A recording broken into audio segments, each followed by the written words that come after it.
We are Buckmore. We are Florida. I'm gonna let you in on a little secret. How you become number one. I wanna tell you my secret. How I get it done. Say hello to my speed demon. Ha! Come on, let's have some fun.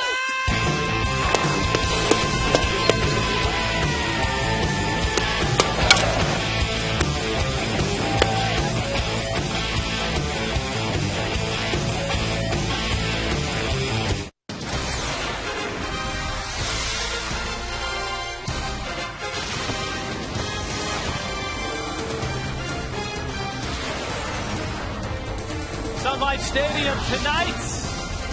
And Speed Demon will be on the mound for the Florida Marlins, and they desperately need him to pitch well. The Marlins need this game. The Fish right now fading 5 under, trying to stay in the race, and a familiar face is back in Miami. Livan Hernandez, Josh Johnson, Marlins, and Nationals. Hi, everybody. Rich Waltz, Jeff Conine sitting in for Tommy Hutton, who is on vacation. For the Marlins, Jeff, the fact that they've got Josh Johnson on the mound tonight is a good thing. I don't want to say it's a must-win, but for the Marlins, this is an enormous game tonight. It is an enormous game. They really need to win this series. The next 10 days of this homestand are critical to find out what is going to happen with this team. We got the trade deadline coming up on July 31st, and they're still in it. They still got a chance, but they need to do it now. It was great to hear all the discussion of who would start for the National League in the All-Star game. Charlie Manuel said it was a tough decision. Ubaldo Jimenez, who pitches here on Monday, by the way, or Josh Johnson. And you look at JJ's numbers over his last 10, 11, 12 starts. Look at this. 0.80 ERA, best in baseball. Remarkable. You look at the right side of that win-loss column, and you can't understand why there's 2 there. But 7 innings pitched and 9 of 11 games started. Record-breaking streak or record-tying streak. He had 7 or 8 games in a row with 1 earned run or less. We're watching history here. We're watching a guy that is a pleasure to deal with on a daily basis. And what a nice asset to have on your team.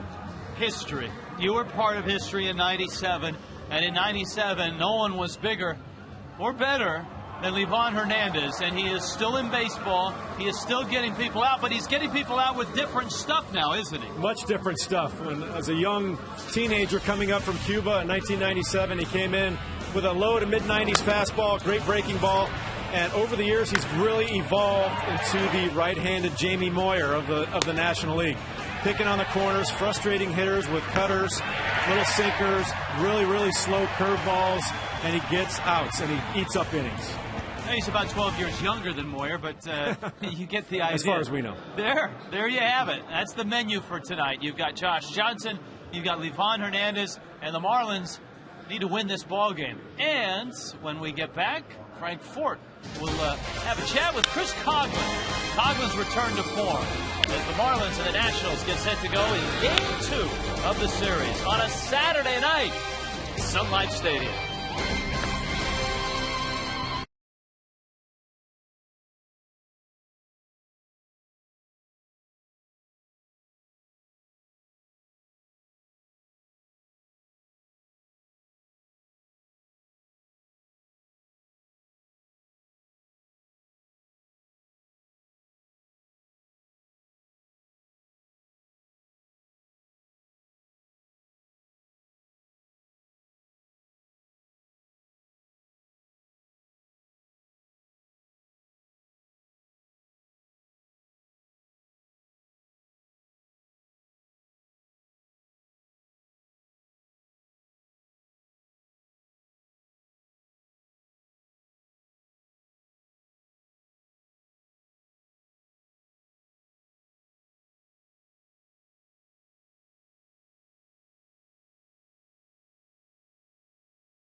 Nationals and Marlins ready to go in Game 2. We start things out in left field. Sir Francis Forrest. Sir, yes, sir. How can I be of service? Hey, we all know Chris Coughlin was National League Rookie of the Year in 2009.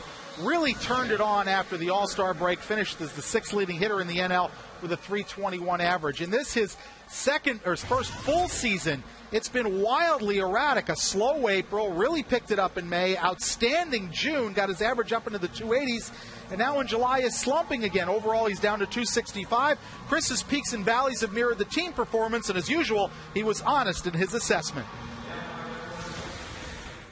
For me individually, it was an inconsistent first half. I think there was good parts and there was bad.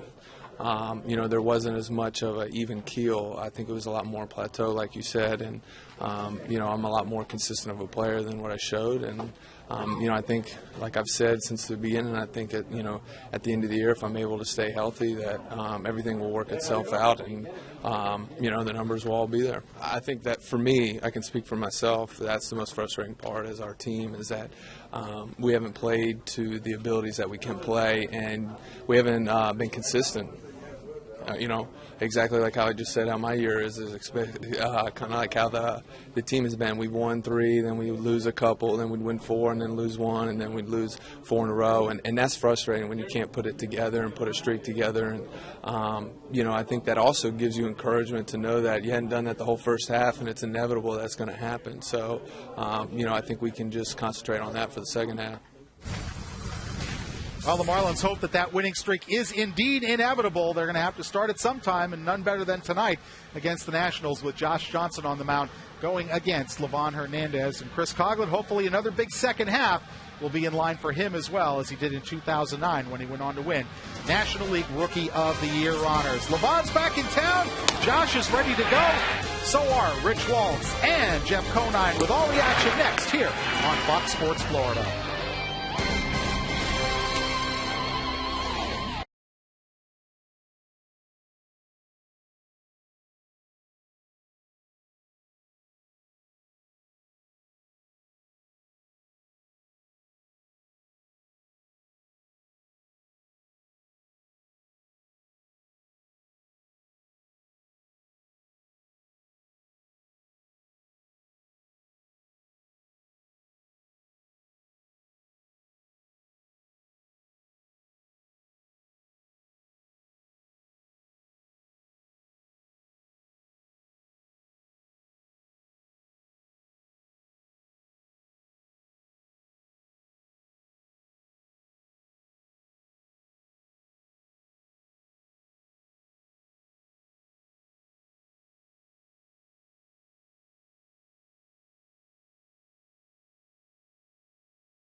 Forward by AT&T. Find out what's possible with the nation's fastest 3G network. AT&T, rethink possible.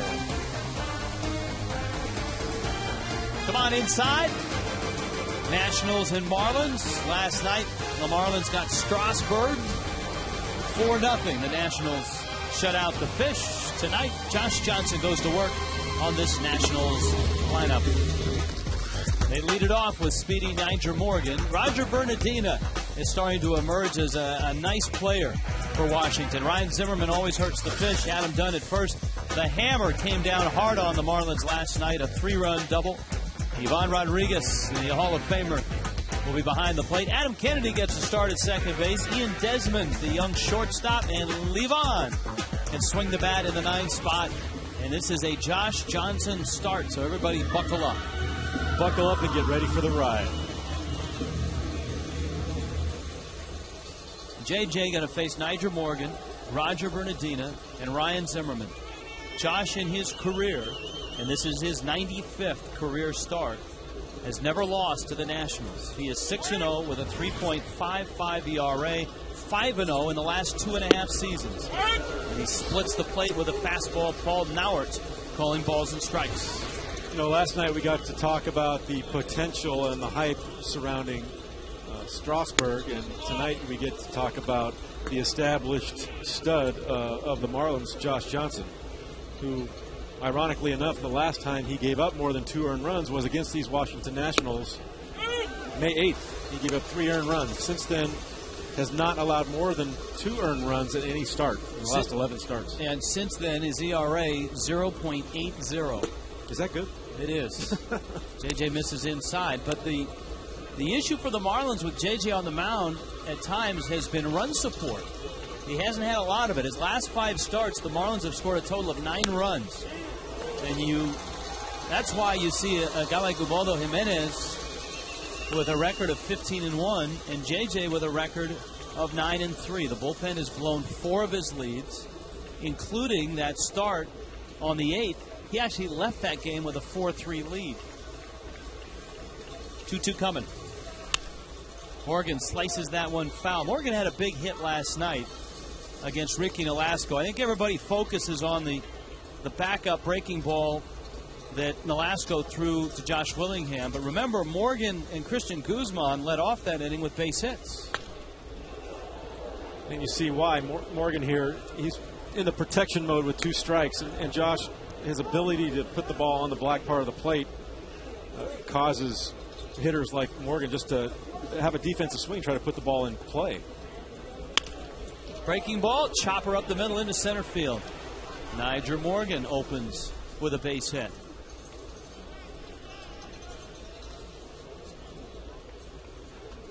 TGI Fridays brings you our defense. Pretty much status quo. We got Coughlin, Ross, and Stanton in the outfield. Cantu, Ramirez, Ugla, and Sanchez on the infield. And, of course, the starting battery, Josh Johnson and Ronnie Paulino making another start behind the plate. JJ adjusting the footwear out there. Of course, 2 very successful innings in the All-Star game, including a dramatic punch-out of Ichiro. On 3 pitches, which is very difficult to do. I think they were all 97-mile-an-hour fastballs. There weren't too many guys in that All-Star game throwing less than 97, it looked like, unless they had a juiced gun there. They wouldn't juice the gun like they juice the baseballs for the home run hitting contest now, would they? Come on. Bernardina is having a nice run right now, and it's kind of overlooked with Dunn and Willingham and Pudge and Zimmerman. As Morgan dashes back. But Bernardina over 300 in his last 34 games. He is a rookie out of Curacao.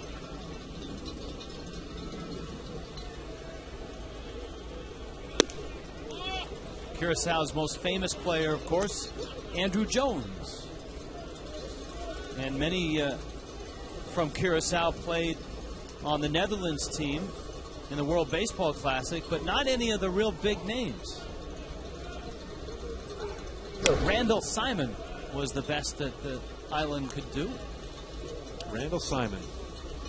Talk about a guy that would swing at anything that was in the air. Well, he'd swing at anything, including a racing sausage. Here's the 1-1 coming from JJ. Morgan dancing from first, and JJ will step off. Morgan, great speed at first base, but as you saw with that last graphic, gets caught quite often. Only 64%. You talk to the base stealing gurus, the Davey Lopes of the world, and they want 80%. That's kind of their point of demarcation in terms of success or failure in stolen bases. And it doesn't necessarily have to be a speed demon in order to get that kind of percentage. It's all about reading the pitcher, reading the catcher, reading pitches that might be thrown, going on favorable counts. It's a lot to base stealing that instead of just speed. And one foul back to the screen. I think Baseball Prospectus last year or the year before was cited in a Sports Illustrated article and talked an awful lot about the Phillies running game. That 75 to 80% area is where they want to be in terms of proficiency and efficiency and not wasting outs in caught stealing. Well, you ask any opposing manager or any opposing hitting coach how they attack Josh Johnson, and this right here is the game plan. And it's the same thing the Marlins tried to do with Strasburg last night. Get the pitch count up. And I hope he makes a mistake, and when he does, you have to capitalize because he does not make many of them.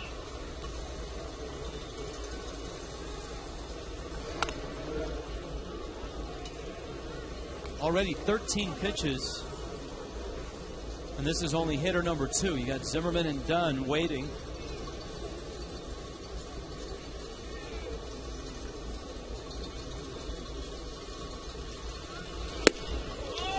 Off the plate, and it's 2-2. With Strasburg last night, the MO on him was try to get him in the first inning because that is his highest ERA given up in the first inning. Throws the most pitches in the first inning. I think we've seen that with Josh Johnson in this streak that he's going through right now. He has run into a little bit of trouble in the first inning, but always has worked out of it. It seems like 3 weeks ago, but his last start was in Dodger Stadium, and he was brilliant. 8 innings, no runs, a walk, 8 strikeouts.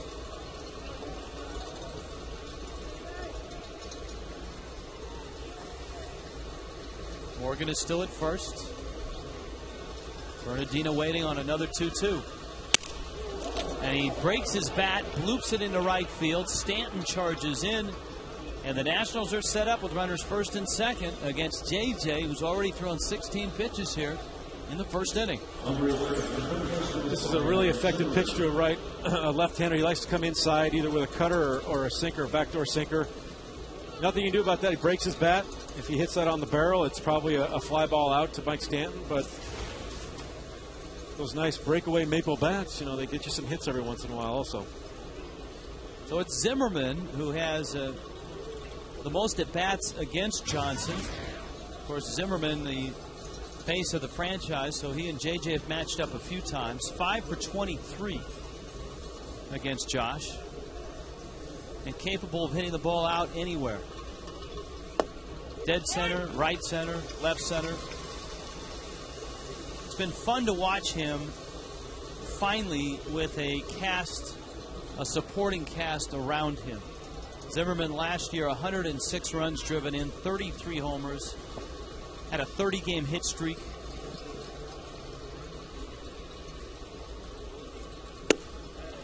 Ooh, pretty good pitch, but it's in.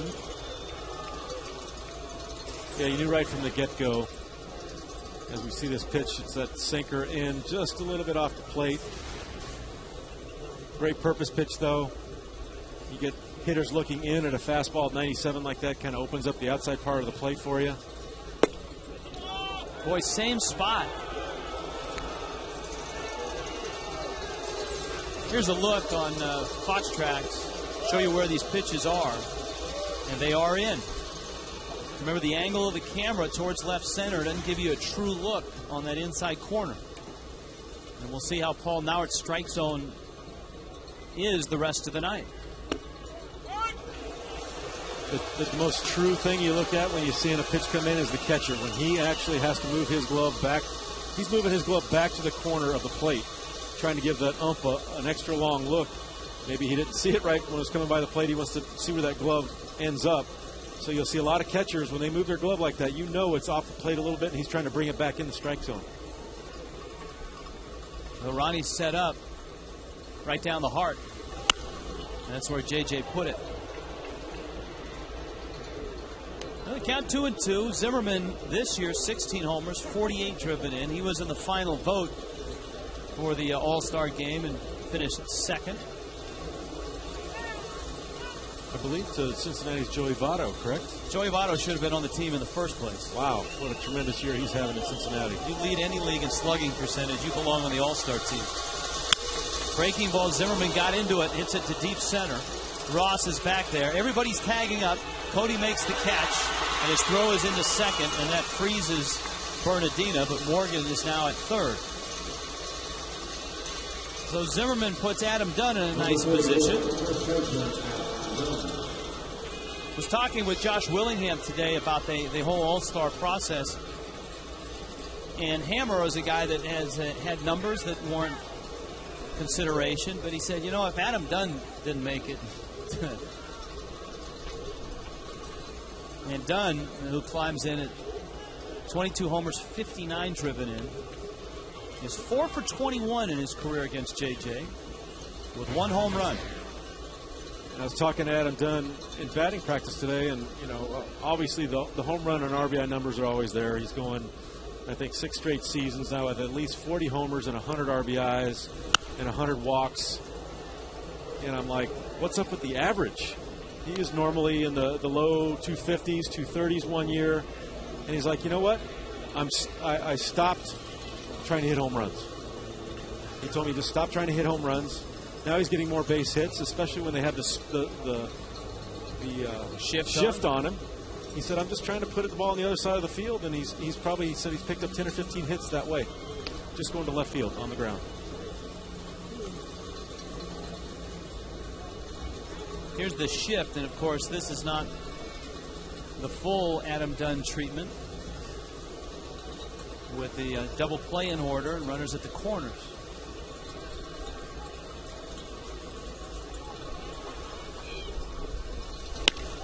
Smacks that one foul. Adam Dunn doesn't hit a lot of ground balls and thus doesn't hit into a lot of double plays. He's only hit into 2 double plays all year. And JJ doesn't get a lot of ground balls. He's kind of a fly ball pitcher, doesn't have a great sinker, so he gets a lot of balls in the air, and you're hoping for a pop up in the infield with Adam Dunn. Or a punch out here, 0-2. There's the pop up. 96 miles an hour. But Josh Johnson has thrown now 25 pitches. And this is only his 4th hitter. And this is exactly what the Nationals had hoped to do in the first inning.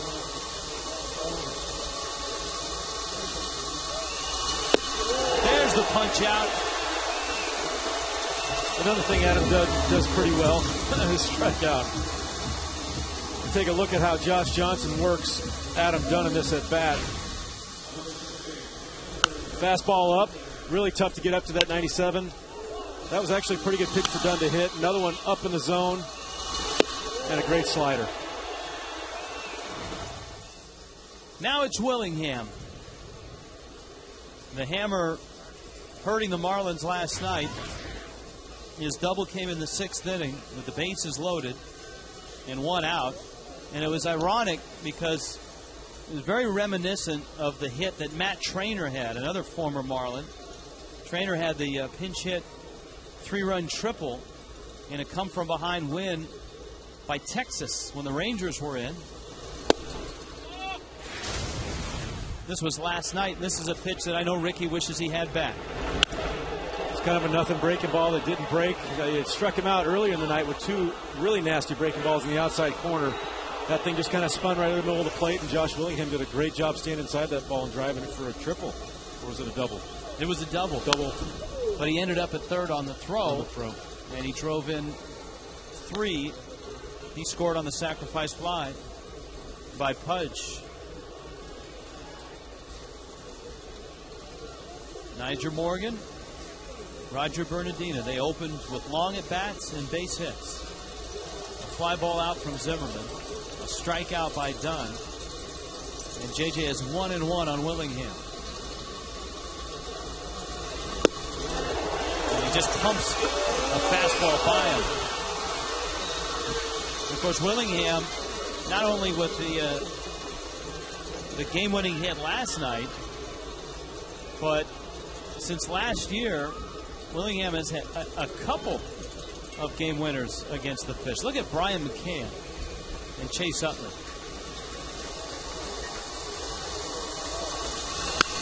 That fastball is lined to Hammer's good buddy Dan Uggla. And JJ extended, but does not give up a run.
El botón del SAP.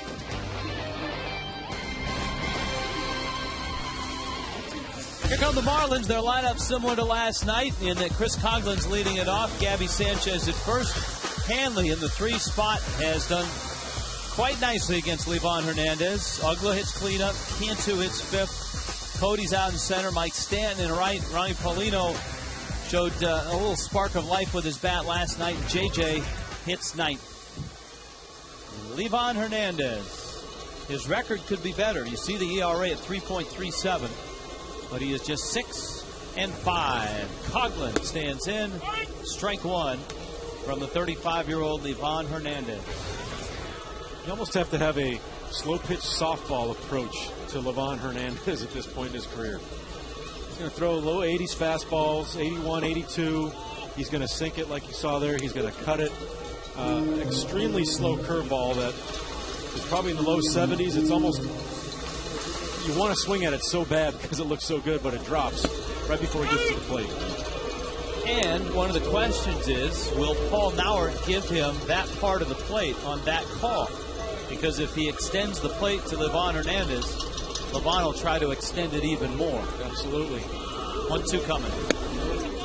Ooh, see? Like he wants that one right there. We faced him in Washington a game, and they weren't quite on the plate, but he wants those pitches. When he gets frustrated, that's when you start getting to him. Pitch 3 and 4 were both outside. So is that one.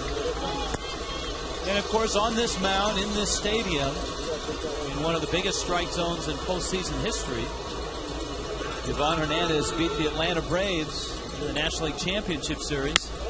Coughlin lines it down the right field line, and it is foul. The count 3-2. 15 strikeouts Levon had in that game.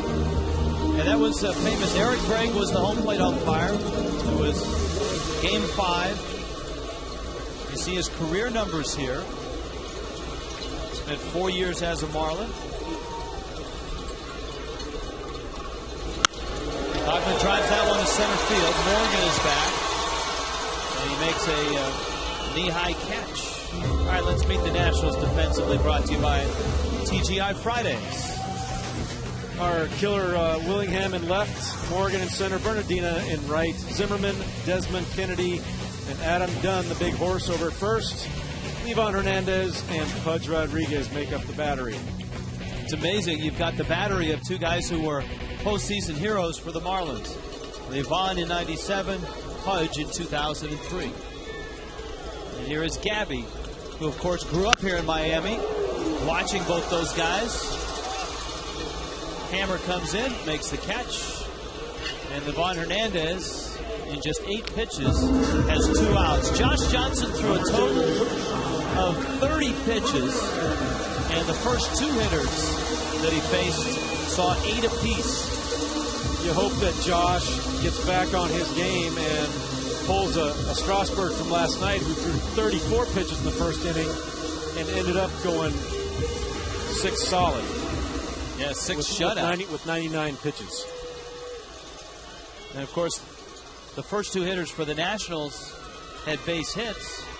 It took JJ 22 pitches to get his first out. So the Nationals haven't scored. Livan faces Hanley, and Hanley's hit him well.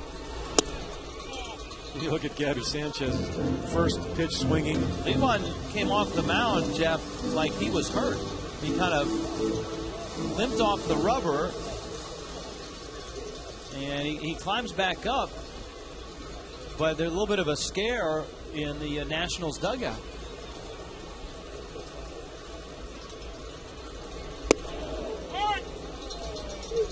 A strike.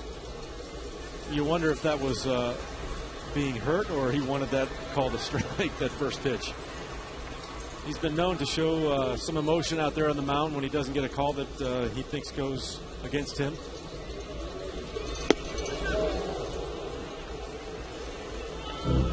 Hanley out in front, and it's 1-2. Hanley in his career 7 for 19 with 3 home runs.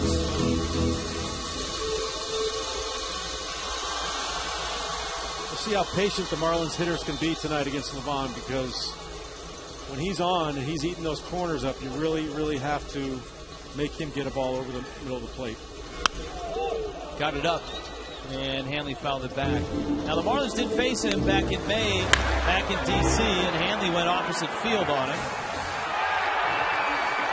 But Livan would go on to pitch well in that ball game and get a no decision.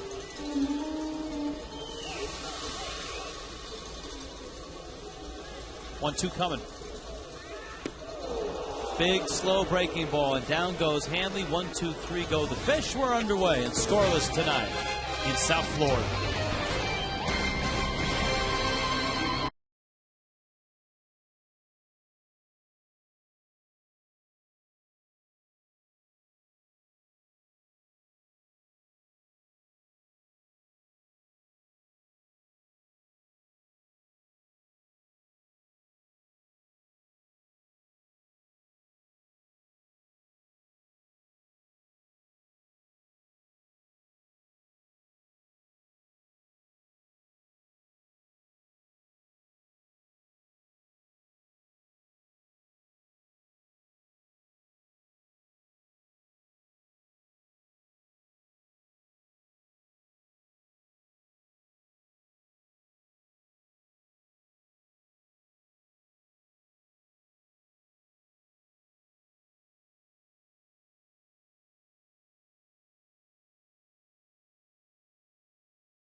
And bees right now. We have a little bit of a bee issue in the seats, but they've roped off the stands, and the security has been called. You know, the Queen apparently had one of those 2-for-1 coupons. and everybody decided to come along. JJ with a fastball. The B people are here. Just call, and I'll be there. Look at that. They're sitting right in the swarm, as calm as can be. JJ makes the catch. Sean Pudge's comebacker. Well, this ballpark has had a B incident. Remember in San Diego there was a big B incident down the left field line in Petco Park. And I'm sure that the Marlins have the B folks on speed dial. Here's Adam Kennedy. Let's see if JJ can get through this inning on a relatively low pitch count. This is in to Kennedy, the veteran and the world champion with the Angels. The Bees didn't want to miss anything on a Super Saturday. No, they want to see El Torito in concert tonight. Then they heard there were cowbells being given out. Liner on a hop, and Ugla picks it and throws out Kennedy. Here comes Ian Desmond. The series concludes tomorrow. We hope that you're making plans to join us. A 1:10 start. It's an interesting pitching matchup. Craig Stammen goes for the Nationals. And Alex Sanabia makes his first home start for the Fish. Just his second Major League start as the Marlins try to ramp his pitch count back up to the point where he can be a full-blown starter. He's on an 80 pitch count limit in tomorrow's game. So the Marlins are hoping that JJ can go deep in this one and have the bullpen fresh for tomorrow. Sanabia had an outstanding minor league season when he got called up. 5-1 with a 2.03 ERA as a starter down the minor leagues. 1-1 coming. It's lined down the line. Look out, hot tub. Is it in the hot tub? That, I'm being told, is Mana Claus.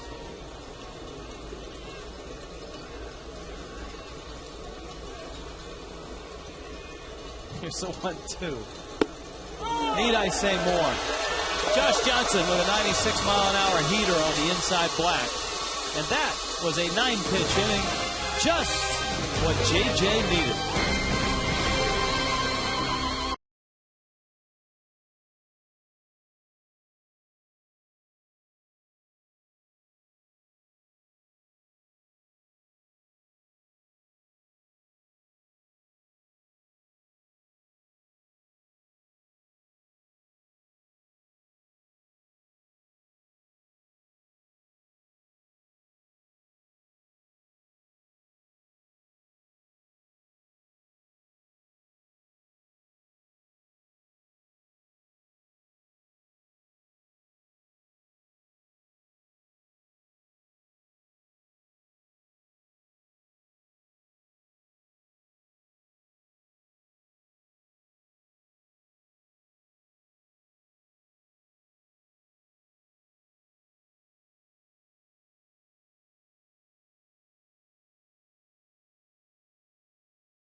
Game, there was a 98-mile-an-hour heater by Ichiro, a slider that froze Derek Jeter, and a great catch by Ryan Braun.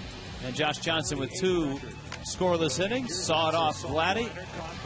You can see, and you pointed it out, power pitchers in the All-Star game that are throwing 1 or 2 innings really crank it up. JJ was limited at 98, 99. David Price hit 100 in the first inning of that game. The brilliant left-hander from the Rays. Ugla. Dan with a little soft serve pop-up, and it's dropped. Desmond and Kennedy crisscross.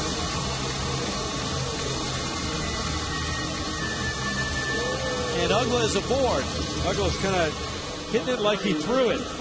An excuse me swing. Probably going to be a strike on the outside corner. And a little miscommunication right there. Here's on Fox Exmo. It's hard to tell if Kennedy clipped Desmond's arm, but it will be an error. Unfortunately, it will be an error, but when you've got two guys crisscrossing patterns like that, you've got the crowd noise going, you've got one guy looking at the baseball running. They say communicate, yell. It's really hard to hear in those situations. Cantu drives it into right field. Ugla stops at second. Good to see Georgie drive the ball right side. He hit the ball hard a couple times last night, had nothing to show for it. And he opens his night tonight with a single. The Marlins are set up first and second.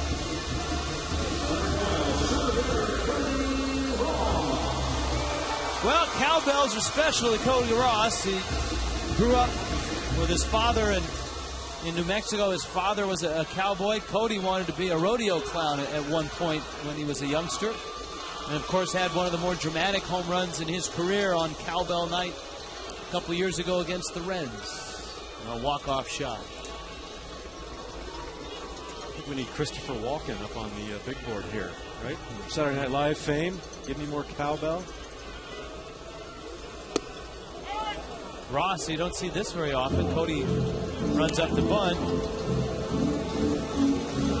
And there's a little bit of a dispute here. Here comes Edwin Rodriguez out.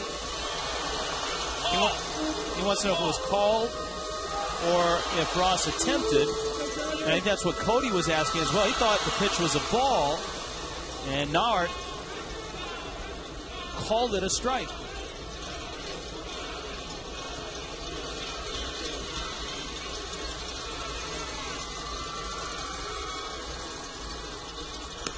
Had his way outside. And the other part of that play, I think Pudge was starting to argue. If you look at pitch tracks, it was a strike. Pudge was trying to argue that Ross interfered with him because he popped up like he was going to throw behind one of the runners. Which he does very well, and I can attest to that on a first-hand basis. How many times has he gotten you? Just once. Just once, that's all it took. Ross pops that one up. Dunn is over and has room and makes the catch. And so Levon gets Ross, and now here's an interesting matchup. You've got the grizzled veteran who's been in the league for 14 years, that man, Levon Hernandez. And you've got a guy that's been in the big leagues for about 3 weeks and is 20, and Mike Stanton. This will be an interesting matchup. You got obviously one of the up-and-coming power superstars of the Marlins against a crafty veteran that will try to make him chase something out of the strike zone. Stanton 0 for 3 last night. One of the odd things about Stanton's first 3 weeks in the big leagues is the fact that he had struggled with the fastball. And it's usually an opposite occurrence for a big power hitter like that. It's the fastball that he creams and the off-speed stuff that he struggles with. Yeah, you could tell he was a bit overmatched early on, even on fastballs that weren't exceptionally fast. That was close. But as we saw on the road trip, once he got to Atlanta and Los Angeles, that's a great move, and it shows you what a great athlete Levon is. Even though he's 6'2", 245, he doesn't have that athletic body type. He's got great feet. 245 might be on the low side right now for Levon. But handles the bat extremely well, fields his position as well as anyone. Gets the bunt down pretty much any time you ask him to do it.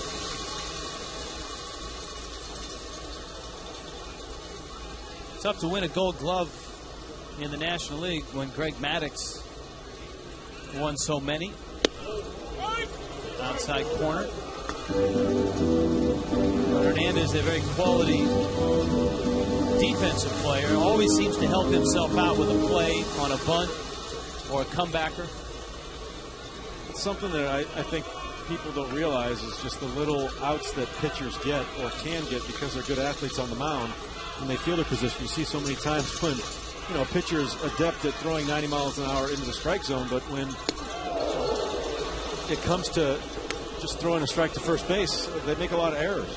The gold standards for Gold Gloves: Greg Maddox, who won 18, Jim Cott, our good friend who lives here in South Florida, lives up the coast. You saw that Laguni curveball, as they like to call it, 65 miles an hour to Stanton. Tough to stay back on that ball. So what kind of curveball? Goonie curveball. It's kind of like a Goonie changeup, the Bugs Bunny type changeup. Well, see, I thought you were headed in Bugs' direction because I'd always heard the Bugs Bunny changeup. The 1, 2, 3 strikes, you're out. Well, that's changeup. Now this is my Goonie curveball. There's your Goonie speed range there. 87 and 64. Full count, 1 out. Let's see what Stanton gets to hit here. Uggla still at second. Cantu still at first. It's a breaking ball, and he takes it outside. And Mike, from day one, has shown the ability to lay off that pitch. When you look at his at-bats, which are up around 115 right now, and his strikeouts, he's got 45 strikeouts so far this year. So that means the balls he is putting in play, he's got a really high average on when he makes contact. And that's, I think, as he makes adjustments to the league, you're going to see him make more contact, and that average is going to start skyrocketing. Here's Paulino in the 8th spot, but there's no place to put him if Levon tries to pitch around him with JJ on deck. Bags are loaded, and Hernandez catches that corner at the knees. It might have been an extended corner on that pitch. Ronnie with a base hit last night against Strasburg. He was 1 for 4. But right now, he's 3 for his last 30.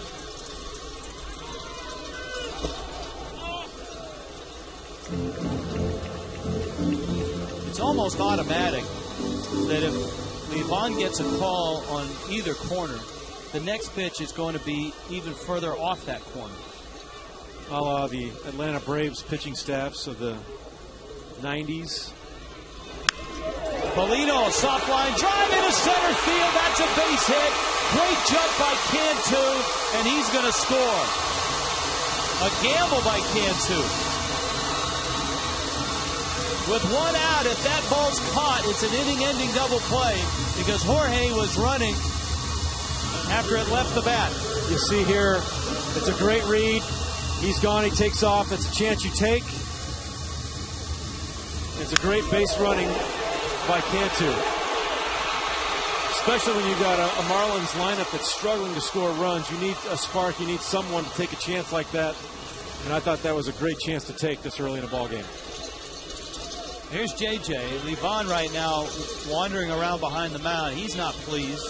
Remember, the inning started with the error by Ian Desmond. For Desmond, his 22nd error of the season. They're going to let the big guy hit. Kennedy, Desmond, the turn is in time. And JJ bounces into a double play, but the Marlins are on the board. And they've spotted the big guy to a 2-0 lead.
And next Saturday as well, as the Marlins will take on the Braves. Sean Diddy Combs is the concert. Fireworks spectacular. First 15,000 get a Marlins rally drum. 1-877 Marlins, the number to call.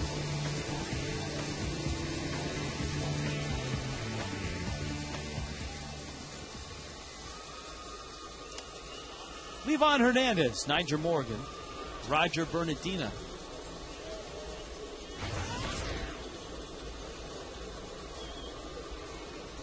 Levon digging in. You see his season average at just 103.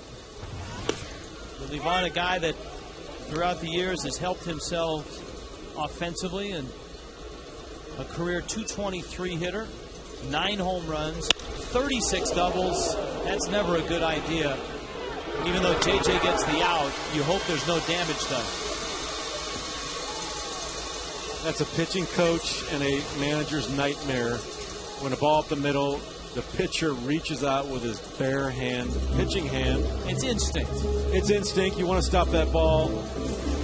And you'll see a lot of guys, they'll reach for it and then realize, that's not a good idea, and pull their hand back. Luckily, I think JJ's okay on this ball, and he's fine. But like you said, you want to stop that ball. You know it's going to go up the middle. Gets a decent hand on it. Doesn't get a finger or a pinky. Everything is intact. They're going to let him throw a few pitches just to make sure. JJ said, hey, let's roll.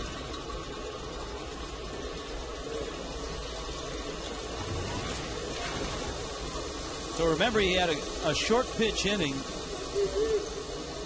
Just 9 pitches in the second. That was after a 30-pitch first inning.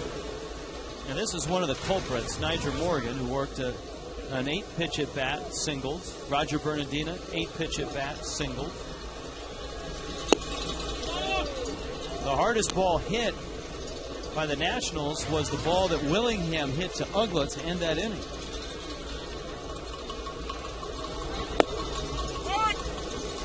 Ball and a strike. See Niger Morgan do a little dramatics here to try to get JJ to throw a few pitches, hopefully distract him, get him out of the strike zone. Marlins appealed, and Brian Gorman, the third base umpire, said he did not offer at it.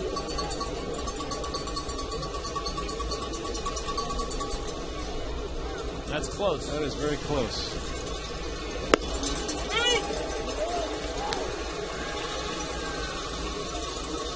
Two and 2.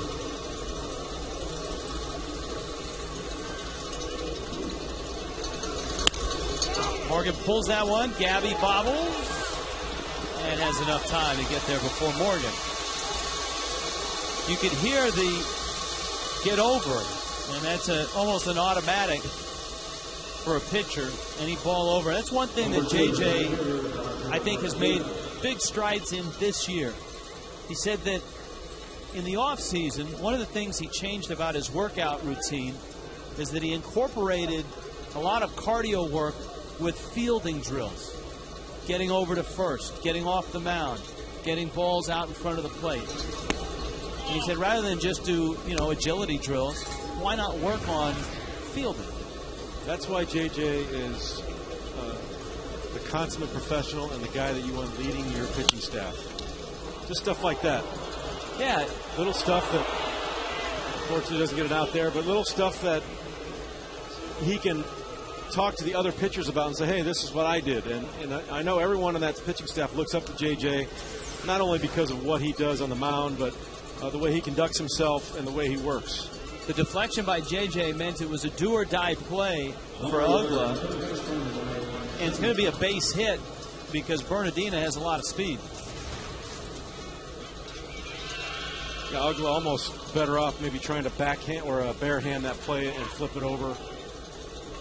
He was probably too far for the shovel from the glove to the first baseman. Yeah, too much speed coming forward. You hopefully just try to bat that ball over to first base and hope for the best. So here's Zimmerman now.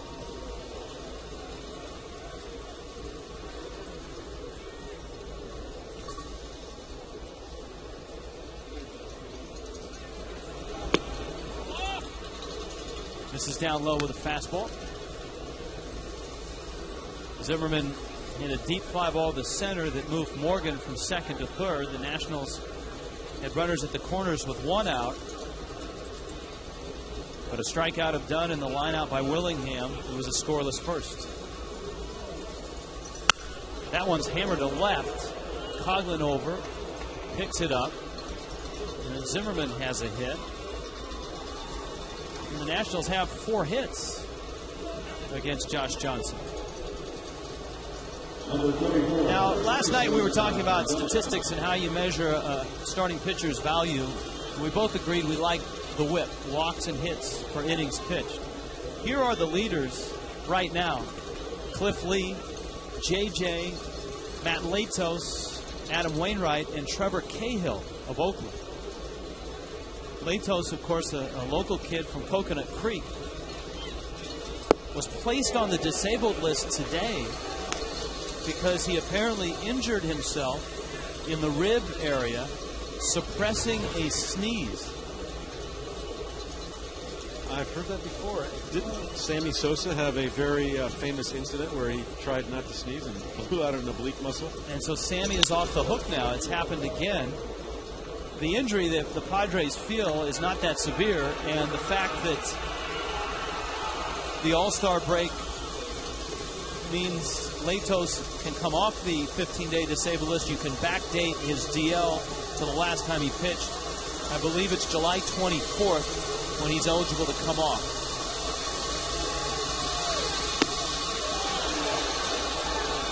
See JJ going 3 sliders to the first 3 pitches of Adam Dunn in this at bat. This one a little elevated. He almost offered at it. Wow, they're saying that one's a strike. Fox Tracks brought to you by Toyota.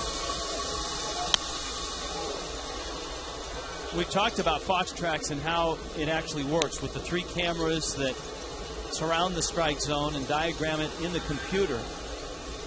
Inside, outside corner, less than an inch of accuracy. I mean, it's right on. And for each hitter, it's adjusted up or down. So Dunn's is a lot larger than others. JJ strikes him out for the second time. And the Nationals lead 2 again.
'97, led by this man, Livan Hernandez, MVP of the NLCS and the World Series. This was the 15 strikeout game, Game 5, walk 2.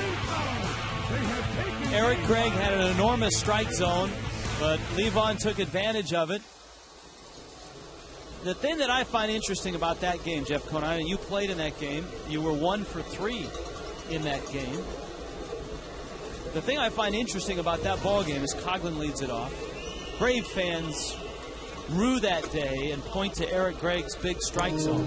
But if you could pick a pitcher in 1997 who could exploit the strike zone better than Livan Hernandez, who would you pick?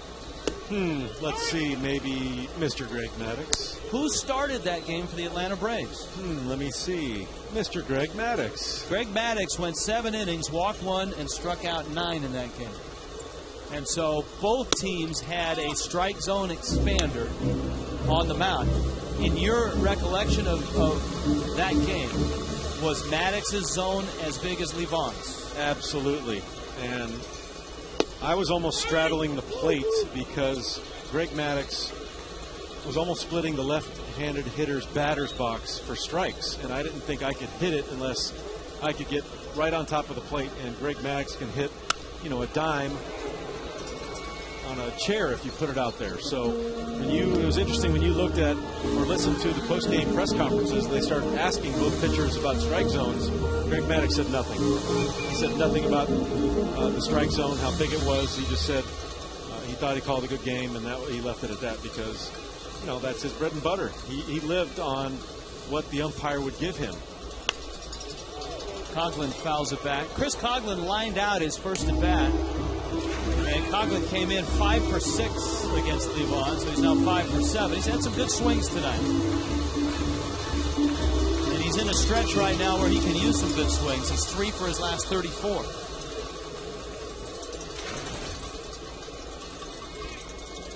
You talk about Coughlin and his woes. The previous swing, you'll see what I think is going on a little bit is lack of balance. You watch here, and he fouls his pitch off, which is a tough pitch to hit. But watch his feet after the swing, and you see a lot of stumbling and a lot of off balance. For me, when a pitcher or when a hitter after the swing is off balance like that and either falls into the plate or away from the plate, the sense the balance is off center. There's something going on there, I think. Here's Gabby. And he takes a fastball for a strike. Gabby's 0 for 4 in the series. I tell my kids that I coach that, after a swing, you should be able to hold that pose, hold that swing, and that tells you have good balance.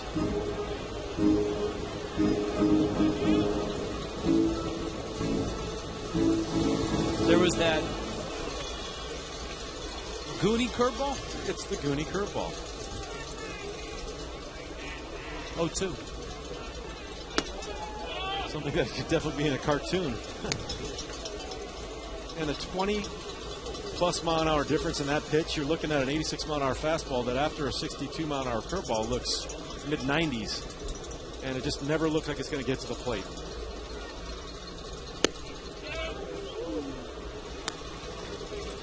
Scott Hopkins, our statistician tonight, pulled this one out of his ear. That double play that Livan got to finish off the second inning is 267th in his career. He's 3rd on the active list. The Goonie curveball ends up in right field for a base hit.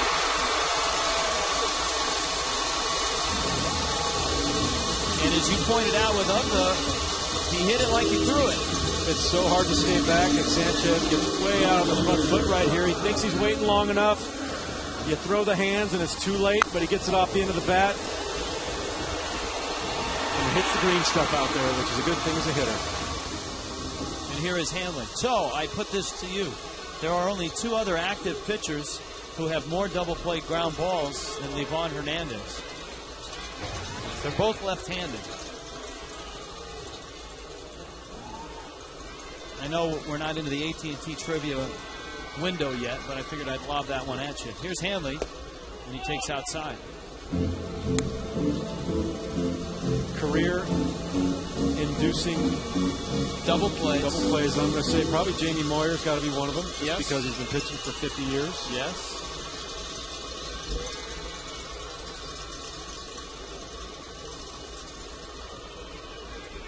Here's a 1-0.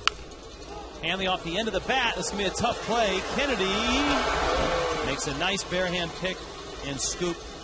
That's the play that Ugla may have taken a shot at, that deflected ball. Gabby ends up at second. There's 2 outs. Marlins and Rockies, of course, Monday night, all you need to know is Ubaldo Jimenez is going to be pitching, 15-1. Then, of course, you got the $5 Subway seat voucher. Tuesday, the Miami Herald's 2 for Tuesday. Thursday is camp day. Jeff Conine will be leading the campers out on the fields. A clinic in tying knots, pitching tents, all of that. Campfires in center field. Sleeping bag hygiene, stuff like that. S'mores. Yeah. We're going to do it all. Ghost stories. Flashlights. Here is Ugla. He takes a fastball for a strike.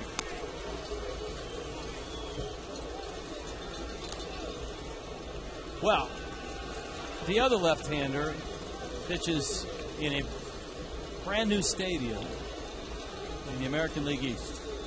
Andy Pettit. There you go. 337 for Pettit, 323 for Moyer, 267 for Levon. There's that slow curveball.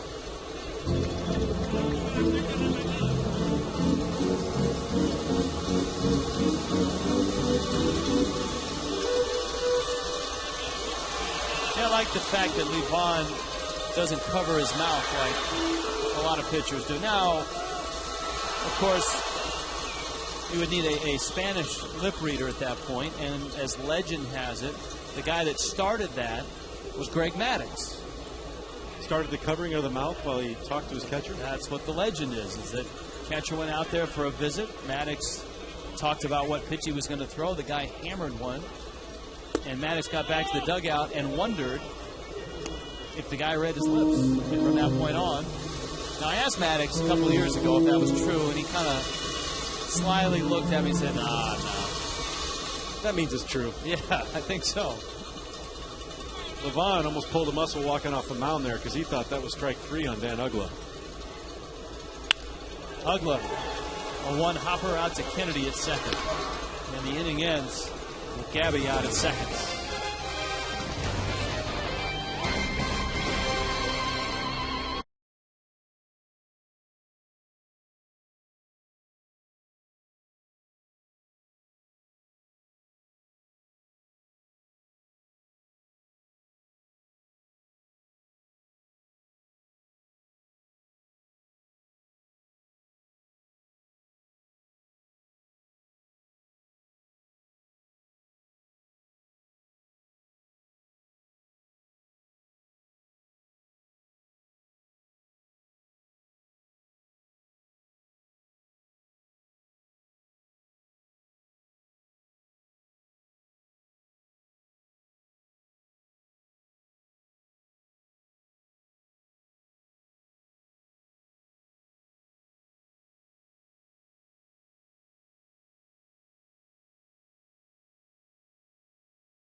Leading it 2-0 against the Washington Nationals. Frank Fork, along with Rich Waltz and Jeff Conine. First start for Josh Johnson after the All-Star game. Of course, he made the team last year, didn't pitch this year. 2 perfect innings, 6 up and 6 down. JJ didn't do a lot of interviews either before or after the All-Star game.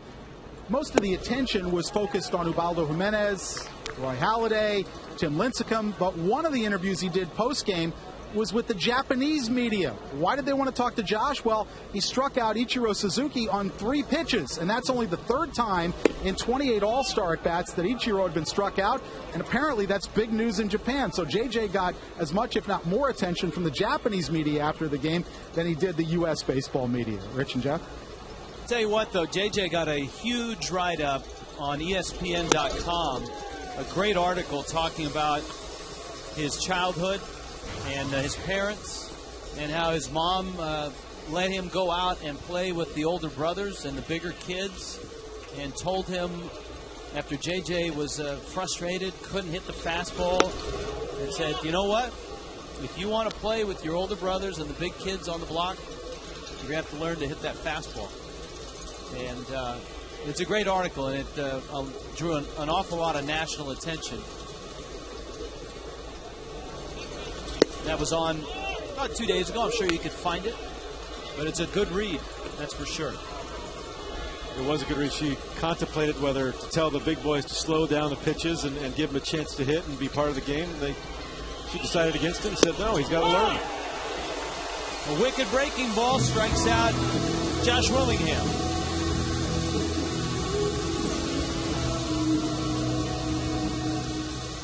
J.J. trying to find his groove right now, and is now at 61 pitches here in the fourth inning. Unfortunately, the bobble that he had last inning led to about another 10 pitches tacked on after Zimmerman got that hit to left field. Yeah, you're right. That was his mother's first thought was to tell the big kids, hey, slow down a little bit. And then she figured, nah. The youngest of 5 sons, Josh Johnson is. So I'm sure he's had a lot of competitions ruined in his life by the other 4 big brothers. And of course, the fact that in high school he was a hitter and a position player. Pudge gets into that one. Stanton is back, reaches up, makes the catch. Nice play by Mike Stanton. Hey, Rich and Jeff, one of the things I'd like to add about J.J., you mentioned that he was the baby in the family of 5 as we see the catch by Stanton, the wind playing a little bit of havoc. His father, Al, told me last year when we did the Inside the Marlins show on Josh that one time Josh and one of his older brothers, when they were mid-teenagers, big kids obviously, they started to get into it. And Al Johnson, his dad, who's not exactly a small guy, started to step in and he thought better. He said, you know what? I may get clocked if I jump in the middle of these two. I'm going to let them do their thing, and then I'll deal with it afterwards. He'll clean up the mess after they're all done. Exactly. He said, you know what? I may get myself in a little bit of trouble here if I step between Josh and his brother, because as teenagers, you can imagine, they were pretty big kids. And he thought the better of it after seeing the initial fight. And his mom, Bonnie, said, Al, do something. He goes, nah, they'll finish it, and then I'll worry about it. Adam Kennedy takes down low. There was also great exposure for Josh in that Sports Illustrated cover of 2 weeks ago, where he was right in the middle in that delivery of Halladay, J.J. Jimenez up the middle into center field, and that's a base hit. And of course, J.J. and Halladay have already dueled twice. Halladay had the perfect game. J.J. won the second matchup, and Jimenez will be pitching here on Monday. Let's flip the phone. All right, this is official, Niner. The first one was kind of a bonus question. Most career victories against the Washington Nationals. Probably not J.J. because of the time that he missed for the Tommy John surgery. And you think it'd probably be somebody in the East that obviously plays against the Nationals the most. Tim Hudson, although Hudson missed a year with Tommy John surgery too. It does not include the Expos franchise, just the Nationals franchise. The Expos franchise, it's going to be fun to see the Hawk obviously go into the Hall of Fame, but I think shed a little more light and give a little more respect to what the Montreal Expos were all about. I think a lot of people, as JJ wanted to know where that missed, a lot of people equate this franchise that was the Expos as a losing franchise, which is a long way from the truth. From 79 to 94, the Expos had just 3 losing seasons. That's quite a run. That's an amazing run, and I think just because north of the border and in the facility they played in was pretty much subpar, they had some amazing teams and amazing players come out of that organization. Andre Dawson. And at times drew good crowds up in Montreal. Warren Cromartie, Tim Raines. Go down the... Randy Johnson. Tim Wallach. I mean, a whole bunch of great pitchers. Pedro Martinez spent some time up there. Larry Walker. 1-2 pitch. Kennedy on the move. Paulino's throw on the side of the bag. And Adam Kennedy with a base hit and a stolen base. And a 2-2 count now on Ian Desmond. And the strike year of 1994, the Expos were in first place, had one of the best teams in baseball, if not the best. They were 74-40, had a 6-game lead when the players went out on strike, and that was in August. Chopper, Ugla backing up. Dan bobbles, drops, and isn't going to get a fleet-footed Desmond runner coming home. Here's the throw. He is out. Adam Kennedy thrown out by Dan Ugla. The drop, the recovery, and the tag.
Is Levon Hernandez, who can knock in a run. Niner, take us through this. You know this is going to be a very difficult play to make with an in-between hop like that. You hope that he blocks it and throws him out at first, and it looks like he was almost incredulous, like, is he actually going to start running? and Ugla makes a great throw to the home plate, but as you see right here, third base coach telling him to hold up.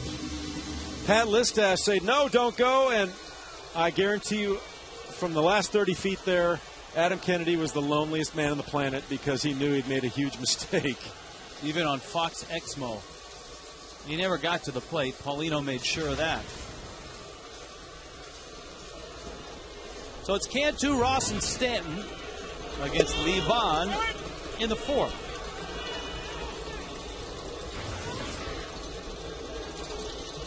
Well, who's been in the, if we're going to go back and answer that question, Cantu hits a fly ball out to right field. Has there been anyone in the Mets rotation long enough? The Braves rotation long enough? The Marlins rotation long enough? I'm going Tim Hudson. Tim Hudson, good guess.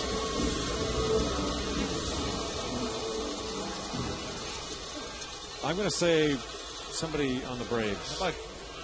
Cole Hamels. Cole Hamels. Wait a minute. Levon Hernandez, really? Levon Hernandez has 8 wins against the Nationals. He was a Met for a while. He was a Colorado Rocky for a while. He was an Arizona Diamondback for a while. Meanwhile, Levon on a groove right now. 11 out of 15 first pitch strikes. So he's really working ahead, feeling comfortable with that first pitch. He's pounding that outside corner with that little sinker he throws away. You got Cody to pop out back in the second. And Ross takes a fastball up. It's 2-1.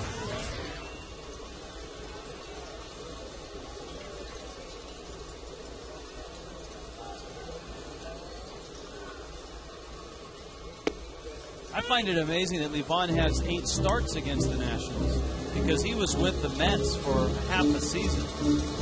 For 2 years he was with Arizona, but in a different division. And he spent a little time with Colorado in 2008.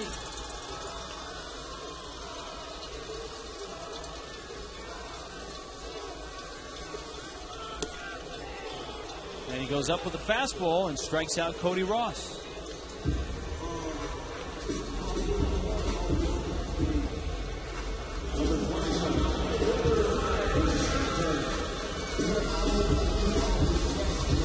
Levon will face Stanton for the second time. Might work to walk in the second. And when you walk against Levon Hernandez, you work. You have to work. And we saw there, Levon loves to throw that 3-2 curveball that a lot of guys, they're looking fastball on that count. They want to jump on something. He might make a mistake in the strikes when he throws that goony curveball up there. And it's so hard to lay off of. But Mike Stanton showed some good patience and laid off that pitch for a walk. Fastball misses out. You notice, too, that Levon Hernandez seldom pitches inside. Everything that he does is outside away because he knows with the velocity he has on his pitches, he'll get hurt if he makes a mistake inside.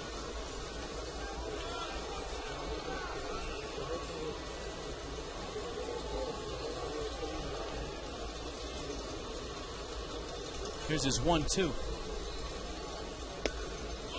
That's out. 2-2. Yeah, last year with the Mets and the Nationals. Nationals picked him up on the 5th of August, made 8 starts to finish off the year. Of course, he was with the Giants for 4 years after he left the Marlins. This is his second run with this organization. There it is. Ball is in. He loves that 3-2 curveball. Stanton has walked twice. Here comes Paulino, who drove in both runs with a single in the second.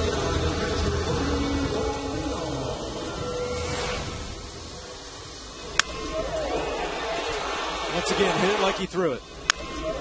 He thought he was going to catch it. He was like willing that ball to get over Kennedy's glove. Drops it for a base hit and 2 RBIs. Stanton has shown that he can steal a base. He has swiped 3. This kind of goes to show, Levon Hernandez is not going to pitch you inside. So reasoning would think, all right, then I'm going to get up on the plate and make that outside corner more middle. But big league hitters, including myself, you find your hole that you have in your batter's box. You tap the plate in the same place every time. You're in that same setup, and it feels so uncomfortable to go to a different place in that batter's box. So what else can you do to gear down for this off-speed stuff? Heavier bat, move up in the box at all towards the pitcher? It's a patience thing. You let it travel. You try to let it travel as much as you possibly can and take the same type swing. You're just altering your contact point. And you got to be content with getting a base hit to right field or right center. If you try to pull that outside pitch, you're asking for trouble.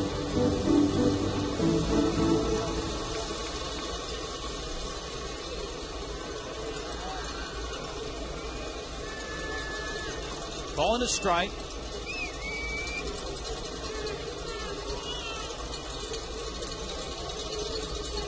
Of course, behind the plate, you've got Pudge, who even at his age of 38 is still throwing runners out at a 43% clip.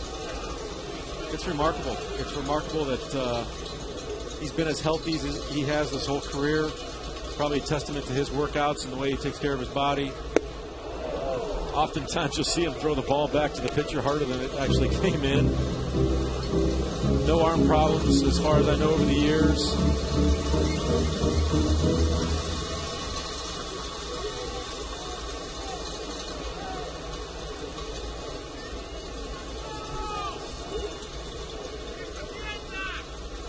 One-two pitch. Paulino trying to stay alive. Knocks it into the seats. I talked with Edwin Rodriguez about Paulino and how he's going to use him in the second half. And he said he is going to get Brett Hayes a start every 6 or 7 days. And it won't be necessarily how Paulino's doing at the plate, but he'll be judging him a little more how he moves behind the plate.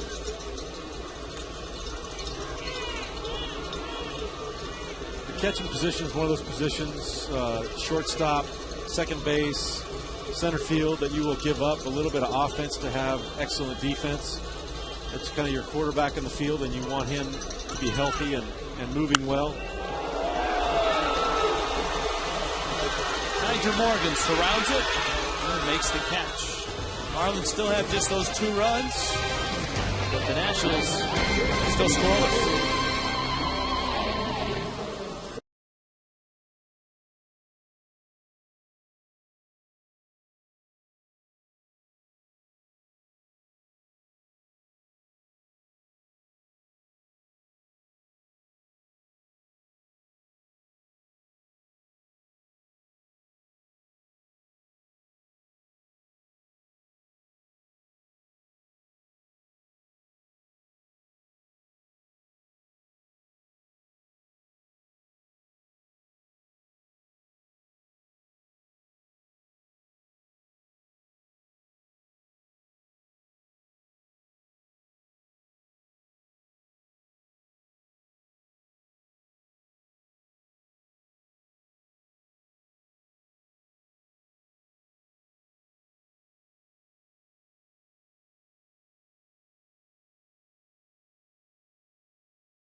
Fresh.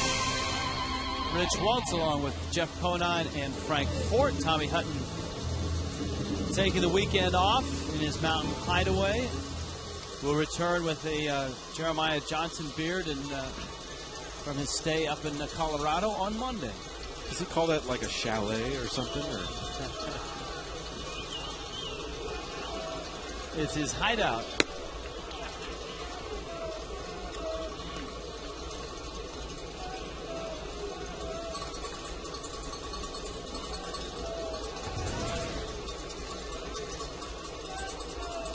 Levon takes down Noah, and now Levon probably a little upset with Adam Kennedy in that play at the plate too, because he would have loved to had a shot to drive in a run.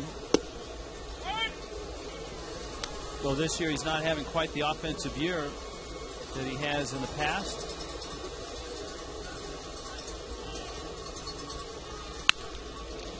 But he can still swing it. Hey, Niner, question for you. You been shopping lately? Shopping myself? Clothes shopping. Because tomorrow is the day to go clothes shopping. It's called Shop for a Cause with Tommy Bahama. There are 4 locations tomorrow here in South Florida. The Las Olas and the Las Olas Relax location in Fort Lauderdale, Meisner Park, and the village of Merrick Park. All 4 of those locations, 10% of all sales will benefit the Marlins Community Foundation.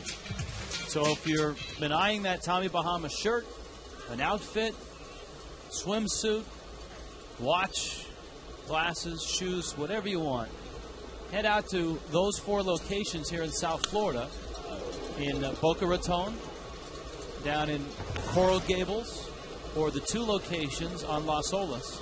And all day tomorrow, anything that you buy at those locations, 10% goes to the Marlins Community Foundation. Outstanding cause, outstanding clothes, and great thanks to Tommy Bahama for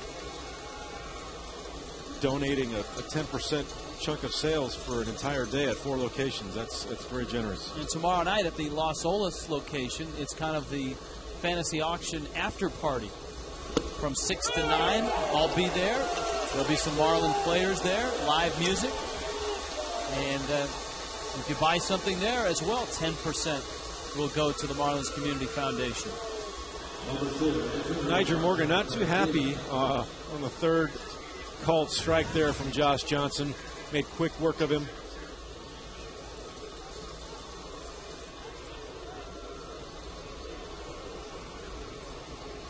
Roger Bernardina with Ryan Zimmerman behind him.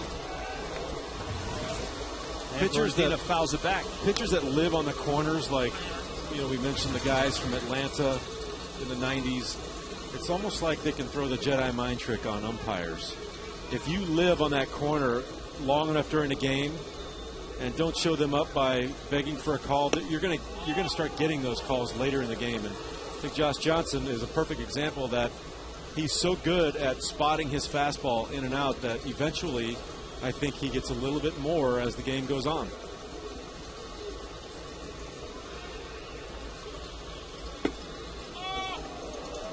All right, maybe not. It's pretty close. The Jedi mind trick that you referred to apparently not working with Paul Nauert.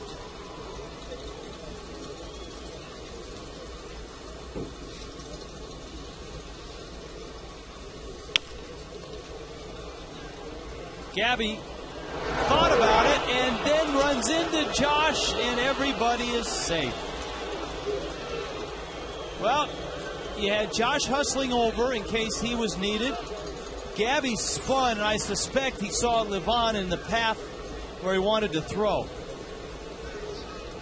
First baseman right there, you're fielding that ball basically in the baseline. When you turn to throw, you got Levon, who's a very large target. Speaking of large, how'd you like to be Gabby with 260 pounds of JJ on you? Not great. Going to be a base hit. Bernardina's 3 for 3. That is a very generous scoring decision. Well, who would you give the error on? Gabby. But had JJ not been there to block his path, would he have had the out at first? Maybe, maybe not. It looked like it was going to be a pretty close play. And it's one of those things where, all right, so you've got an outfielder that loses the ball in the sun, and if they, at the last second, lose it and it goes off their glove, it's an error. But if they totally just cower and it hits the grass, then it's a base hit. Sometimes I don't really understand. I think scorekeepers should use their discretion on. There should be a cowering clause. Exactly. You cower. It's and you it's get an error. You hang in there. You hang in there. And show some guts, and you get the benefit of the doubt. Yeah, absolutely. I like that. See, it's interesting to hear ball players interpret the rule book and scoring decisions. Tommy usually gets very angry, and at times I've had to restrain him from going downstairs. Every now and then, he breaks out of his restraints and goes downstairs. JJ goes up with that 0-2 pitch on Zimmerman. Counts 1-2. There's one out. And the Nationals have runners at first and second. And JJ's pitch count in the upper 80s now at 87. And it's only the fifth.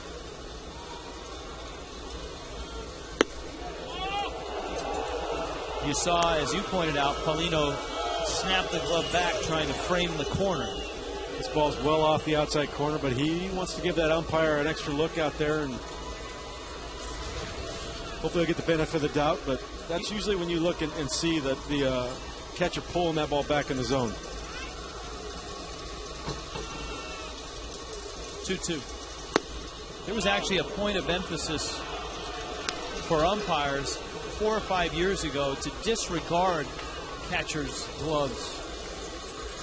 And I think from that point on, there's a lot fewer calls being given because of that.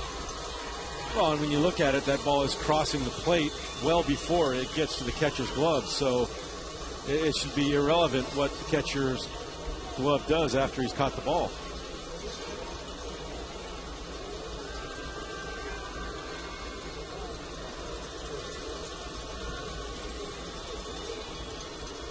That hit by Levon Hernandez was the 200th hit of his career. Actually got one as a pinch hitter. And he is first among active pitchers. An angry Carlos Zambrano has 136. Zimmerman goes down to get that breaking ball. Stanton races towards the line.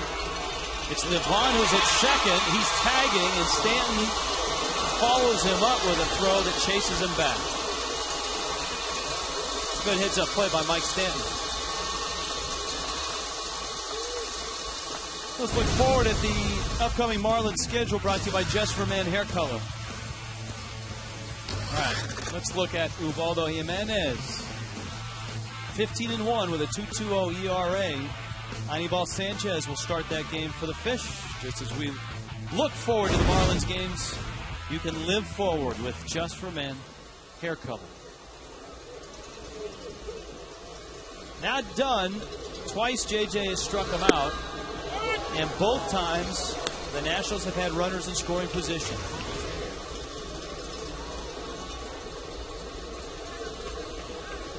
JJ really favoring that slider down and into Dunn, which is a devastating pitch on a left-handed hitter. It sounded like it hit him. You got good ears. You almost heard a little double hit. Didn't see the sleeve move.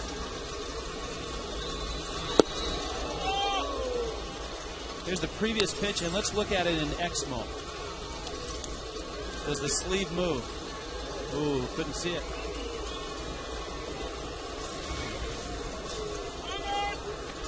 That's one of those pitches where if Cody Ross was at the plate, he'd have been yelling halfway through. Cody usually lets out a yelp when he sees it's heading his direction.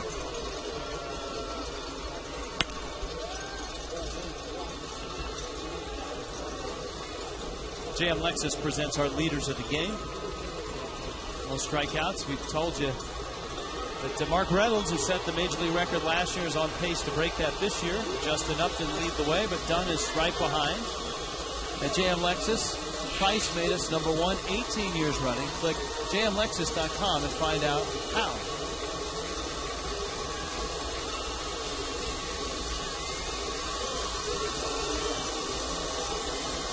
Of course, Dunn has walked 41 times this year. He is one of those oddities that will lead the league in strikeouts and walks in the same year. Pop up, out of play. Jim Tomei was another hitter that liked to strike out and walk a lot. Levon and Bernardina.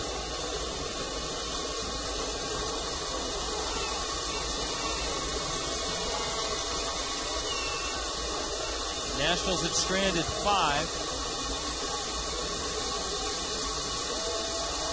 JJ would like to bring that total to 7.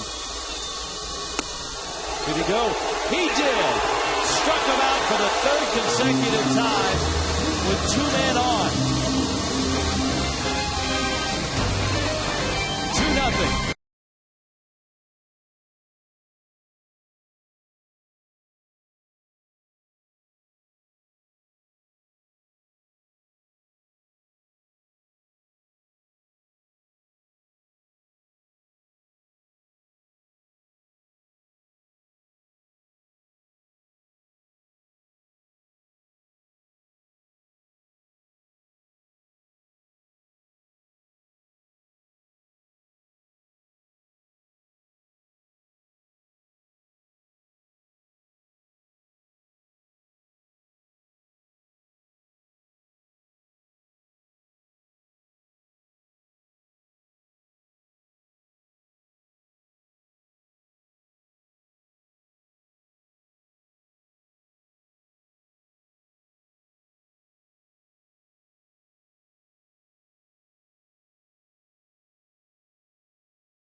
Subway fifth inning, need for speed tonight. Lots of speed from Josh Johnson, lots of off speed from Livan Hernandez, and a 2-0 night right now for the Fish.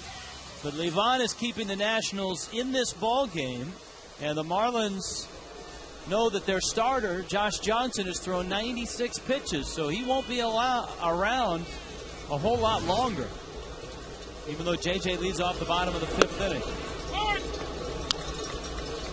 It's one of those things over the years, too, that there's been this magic benchmark of 100 pitches that I think is the starter's limits, where it used to be, you know, these guys would pitch 150 pitches in a game and not even think twice about it. Now it seems as the pitcher approaches that 100 pitch mark, everyone panics and thinks they got to come out of the game.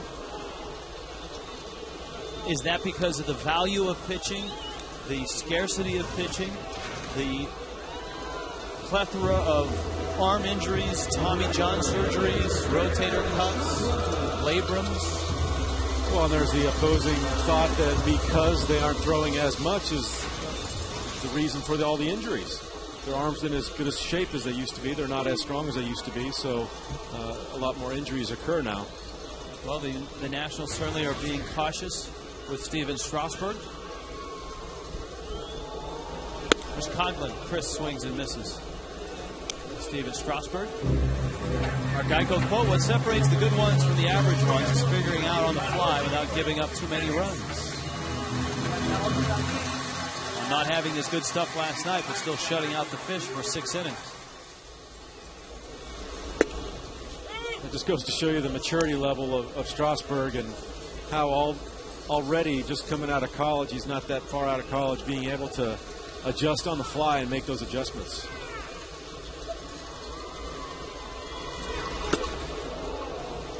Coghlan, after hitting the ball hard his first time up, has struck out twice. Look at this last swing by Chris Coghlan. He kind of winced and grabbed his lower back as he was walking away. Kind of an off-balance, awkward swing. You see him kind of might have tweaked something in his low back there.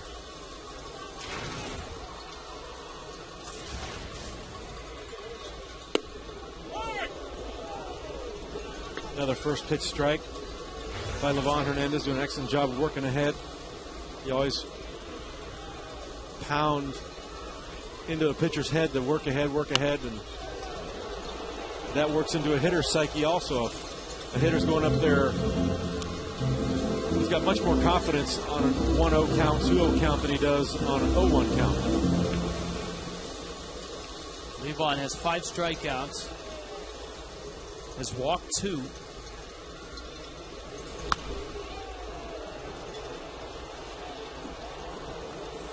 Chris Coghlan right now, and it does look like he's injured.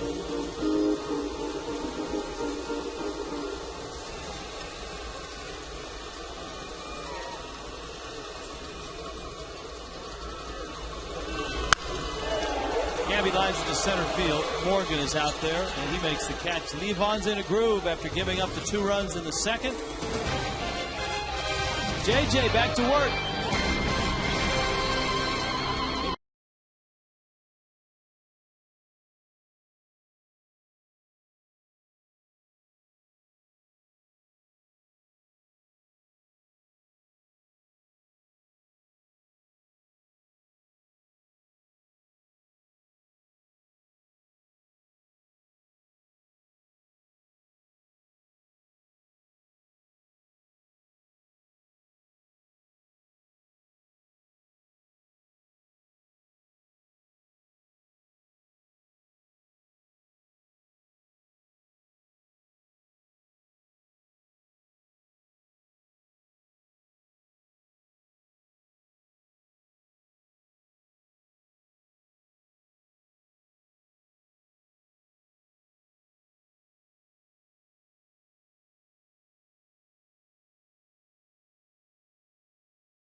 A strike to the hammer. Willingham, Pudge, and then Adam Kennedy. Willingham, one of the most patient hitters in the game. One of the top on-base percentages in the National League. Willingham right now third. Joey Votto first. Albert Pujols second. Excuse me. Oh, JJ doing an excellent job also on first pitch strikes. 15 out of 23 at this point.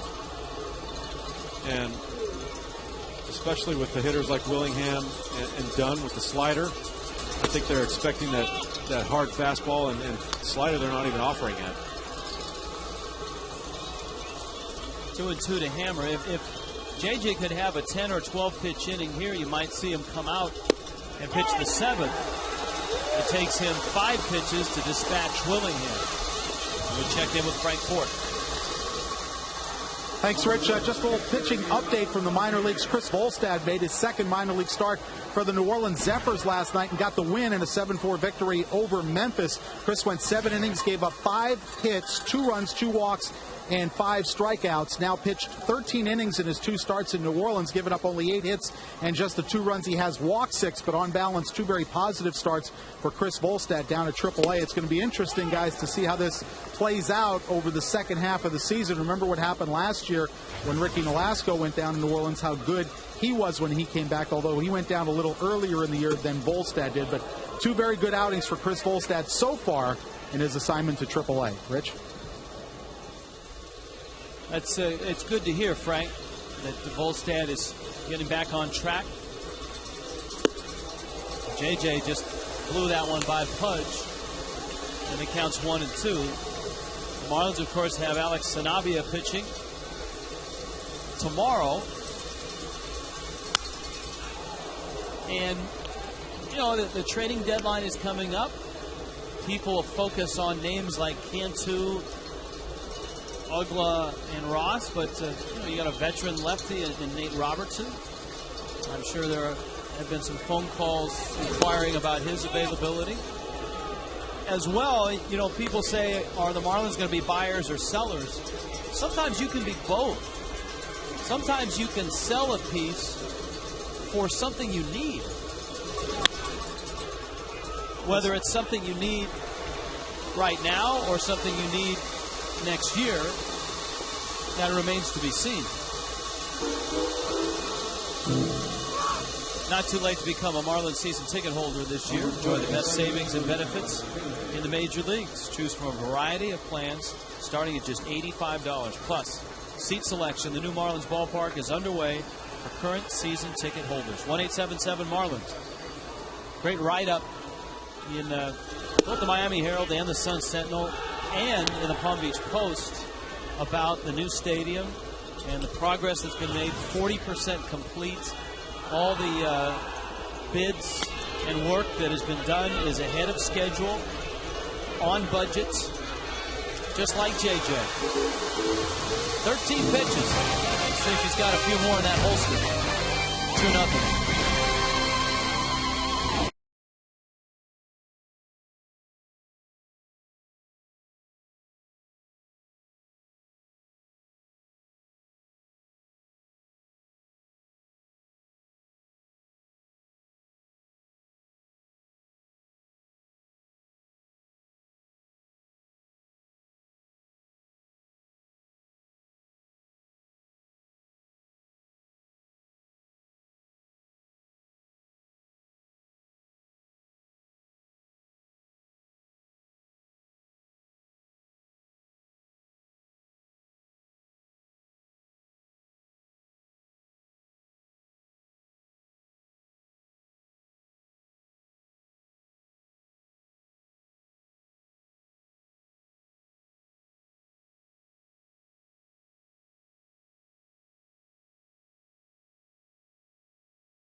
By South Florida Ford. Visit southfloridaford.com for great offers. By Checkers, little place, big taste.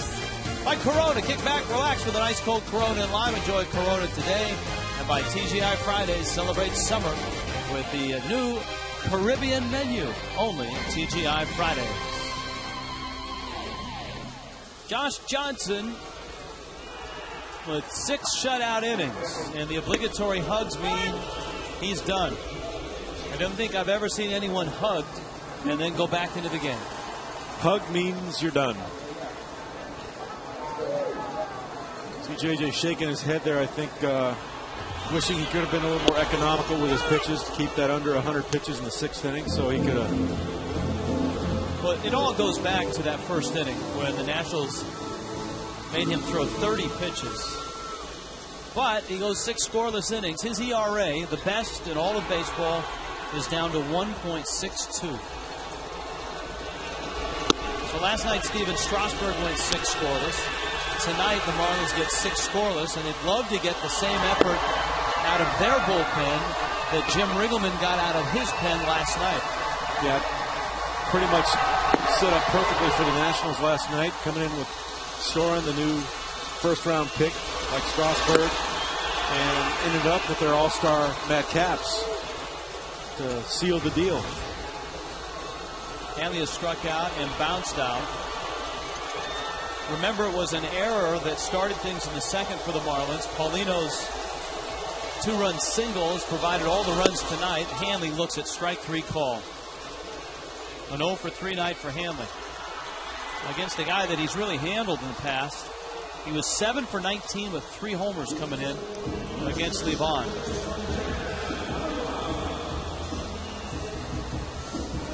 Join us in Miller High Life this summer and help give returning vets a piece of the High Life. Go to MillerHighLife.com for details.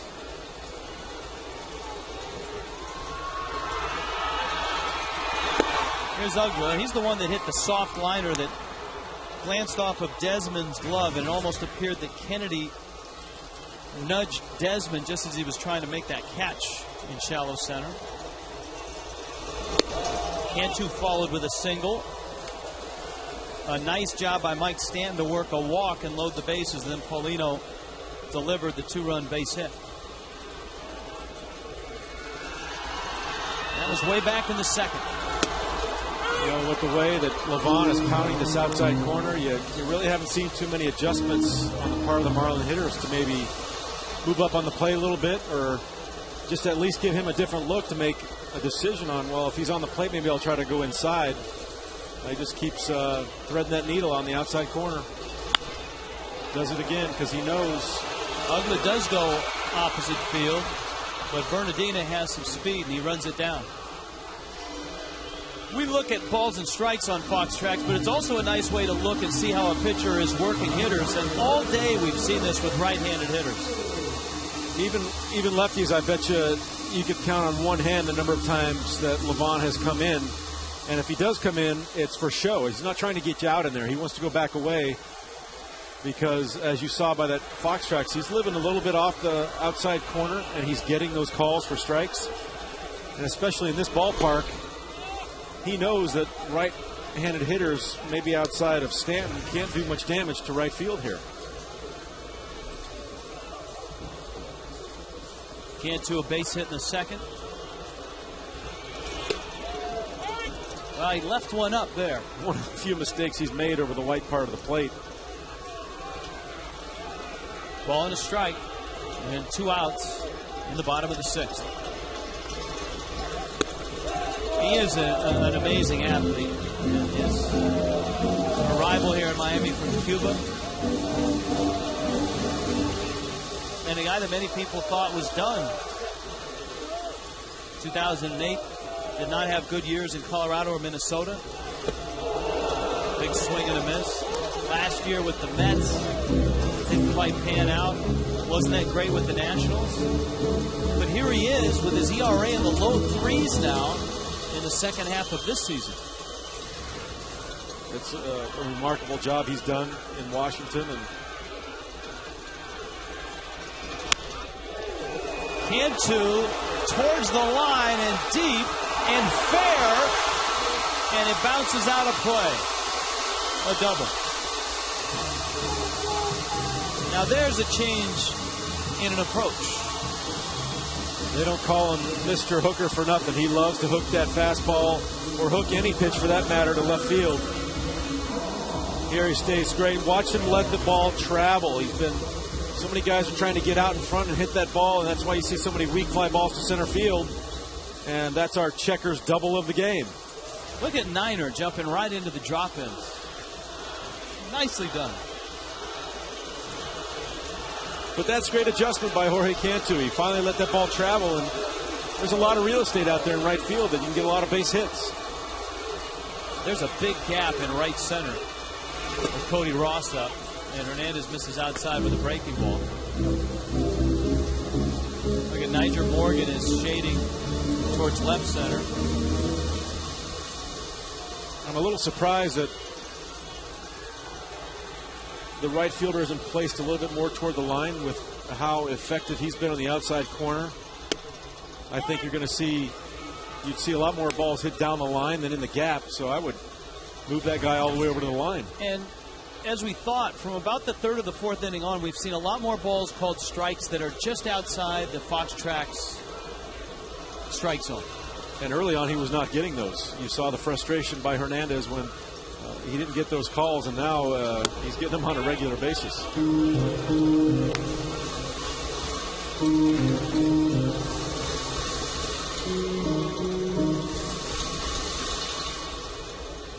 That, of course, is a great example of the Jedi mind trick that you referred to. I think Levon might be a little bit more adept in the Jedi arts than JJ, because I think he's getting more than JJ was. Well, who else? I mean, the Braves pitchers, certainly. Glavine and Maddox along, and you can see. Well off the strike zone. Yeah, and one of those was called a strike. Number 2 was a strike. Who else would you put in that Jedi Master type category? Well, yeah, you go through all the Braves pitchers that were there. Maddox, Glavine, Smoltz, Avery while he was there.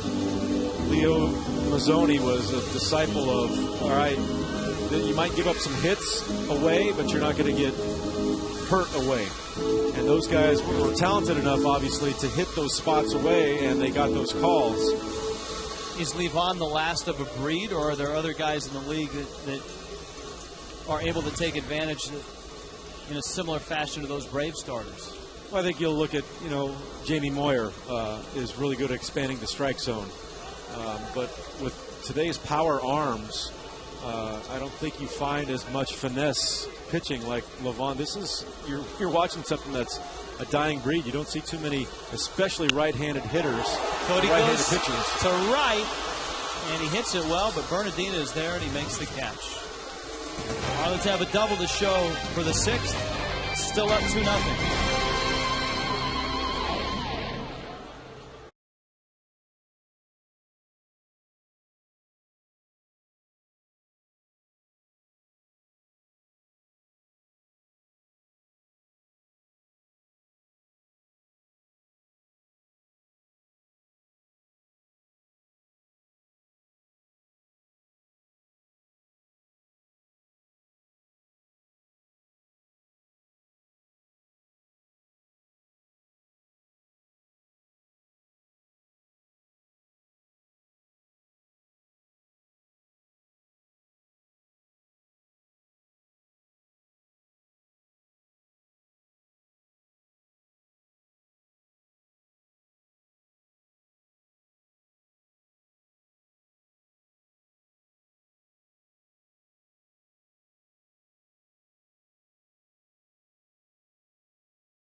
Sunday, Marlins and Nationals finish off the series. First 5,000 fans get a Marlins Santa hat,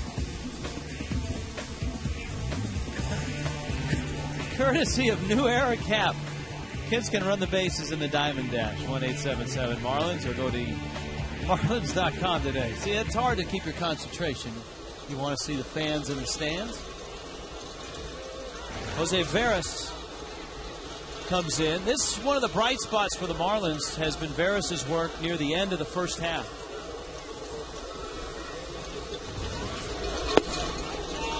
And if he can keep it going to the start of the second half, the Marlins will really have something, because to be able to put Veras in that 7th inning in front of Clay Hensley in the 8th, and obviously trying to get to Nunez in the 9th, on that last monstrous road trip, he was able to do just that. It's a broken bat and a bleeder in the left. Bonifacio picks it up. Ian Desmond has a base hit. Coors Light freeze camp time. I have no idea what we're freezing tonight, but it's usually something fun. How about... what are we freezing? Oh, yeah. Stop. In the name of love, don't run. Pat Listash, the third base coach, had the stop sign up. Adam Kennedy ran right through it. That's our Frostproof Coors Light freeze camp.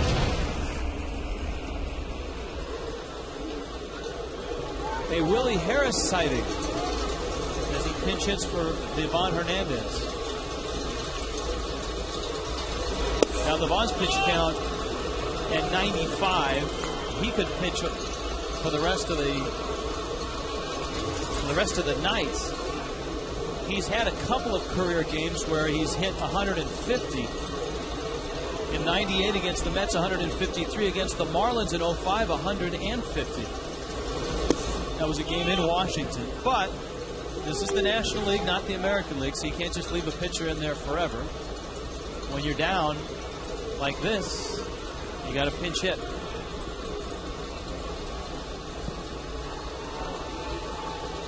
$150 in a game, that's what I'm talking about. That's arm strength. However, doesn't that have a lot to do with the type of pitcher that Devon Hernandez is? Well, back in 98, he was still throwing pretty hard back there. He was throwing 153 pitches back then. I saw the game and called the game in 2005. And he was somewhere between his 98 speed and his current speed. I remember that game. Well, you played that game. I played in that game. Covey is there. And he makes the catch. And one of the reasons he threw 150 pitches in that game was he wasn't quite getting those outside strikes like we saw him getting tonight. So I remember him being very frustrated that game. And no, I'm not showing you the card I just got because Scotty just handed over your line against him in that game. You were 1 for 5, struck out twice, and scored a run. All right, not great. No, that's all right. 5 at bats though. That means he was in there and throwing a lot of pitches. It's going to be a tough play, and Morgan beats it. One of the things Nigel Morgan does well is bunt and run.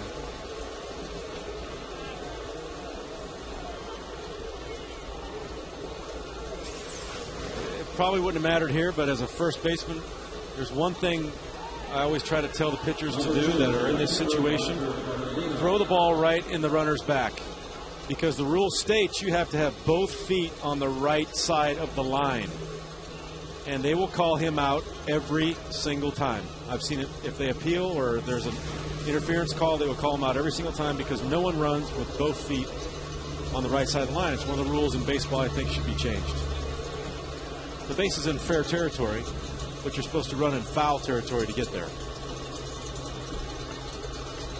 Here's Roger Bernardino. One of the pitchers I saw do that, Rob Dibble. And when you get hit by Rob Dibble in the back, that's not a fun thing. See, but that's not because of the rule of there's a guy running on and straddling that line. He just wanted to hurt somebody. Ah, come on.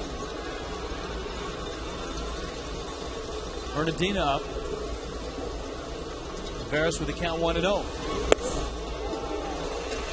the changeup, and that's essentially what you see Tyler Clippard down in the Nationals bullpen. The changeup essentially is what the Marlins told Jose Veras to polish up when he went down to AAA. And it's made all the difference in the world for him. You got to have something to get people off your fastball. I don't care how hard you throw. If you throw enough of them in the strike zone, you're going to get hit. He's got a good fastball. He's got an excellent fastball. But big league hitters will start cheating on that pitch if you show them that you cannot throw another one for a strike. And they'll start early, and they'll start pounding a fastball that's in the strike zone.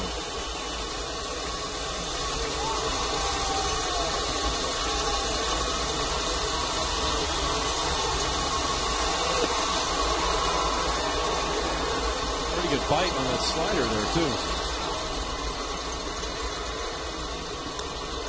Nationals so far tonight 0 for 7 with men in scoring position.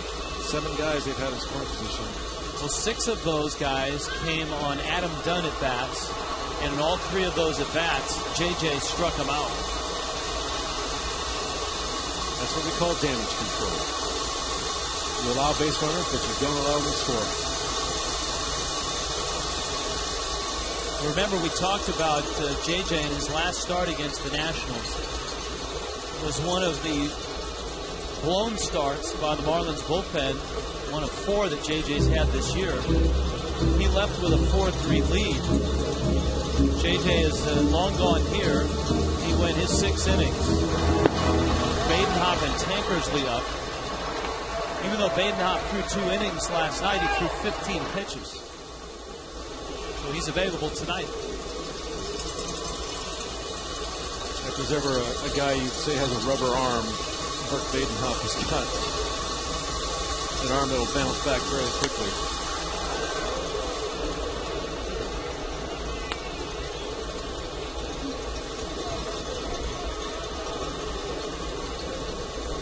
Hopper, another guy that had to go back to AAA to straighten out, and he has.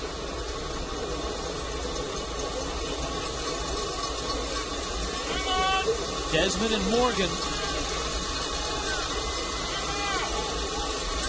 I think the demotions to the minor leagues are more mentally for a mental tune-up than it is for a mechanical tune-up, because I feel that, you know, your mental game will offset your mechanics, and that's what causes things to go haywire when you're up here. But doesn't a trip down to the minors allow you a place to tinker with mechanics or change something? Absolutely, because you don't have that pressure, which is mostly self-imposed up at the big league level, because everything counts. For the minor leagues, it's all about development. You can go down there and be free and easy with your mind, and that's when your mechanics fall in place.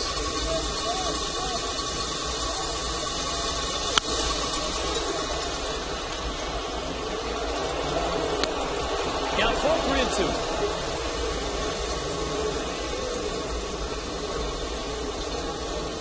See if Jim Riggleman has the runners going on this 3-2 count. Got Zimmerman on deck.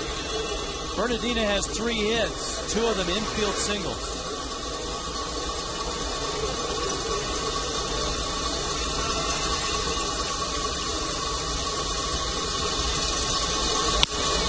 Ground ball.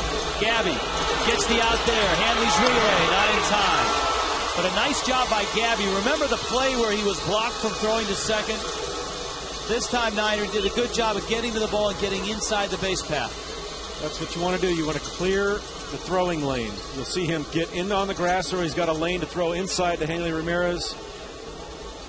Really tough to turn that 3-6-3 double play. Got rid of it quickly. Good strong throw. Kept that guy out of scoring position.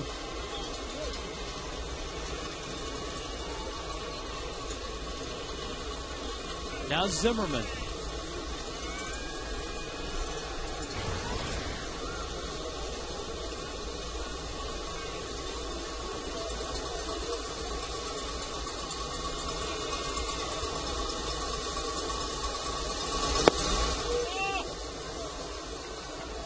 When you look at Veras and the break that he's got on his breaking ball, I think he might be tipping it somehow because as tough as a pitch as it looks on TV here, the hitters aren't offering it that pitch at all. They're not even budging. So to me, it looks like they might be picking it up really early and not even offering it that ball. Low on the fastball. He's 2-0 behind a dangerous hitter, Ryan Zimmerman. And you see that pitch actually wasn't that low. Fox tracks, and the umpires for that matter, are to track the ball where it crosses the front of the plate, regardless of where the hitter is in the box. And that's a good example. That pitch right there is, I'm guessing, close to a strike, if not a strike. And if Paulino catches it, it's probably called a strike. Let's look at it again. I mean, that's a strike. Absolutely, that's a strike. See, there, pitch 3. But because Paulino boxed it, it's a little tougher for an umpire to call it.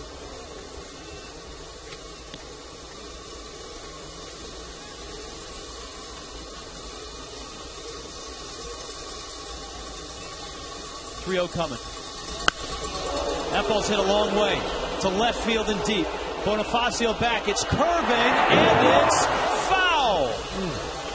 Wow.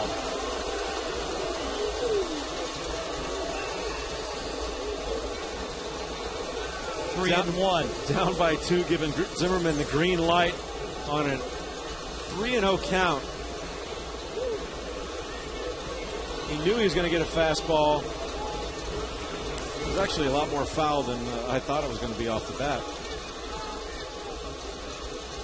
He has always been a Marlin killer, maybe not an average, but his hits always seem to be game winners, walk-off shots, and more often than not on a holiday. July 4th, Mother's Day, Father's Day. Wow.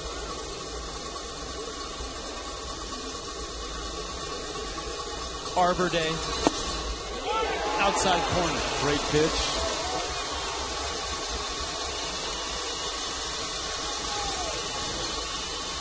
See this one perfectly placed in the outside corner. Good movement on that ball too. I guarantee you he throws another one right here. Same spot. Good thing will happen.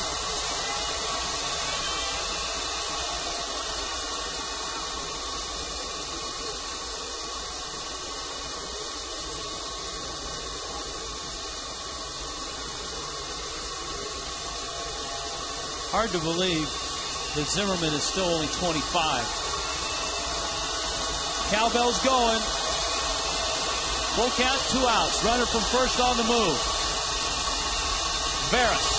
Oh! Breaking ball struck him out!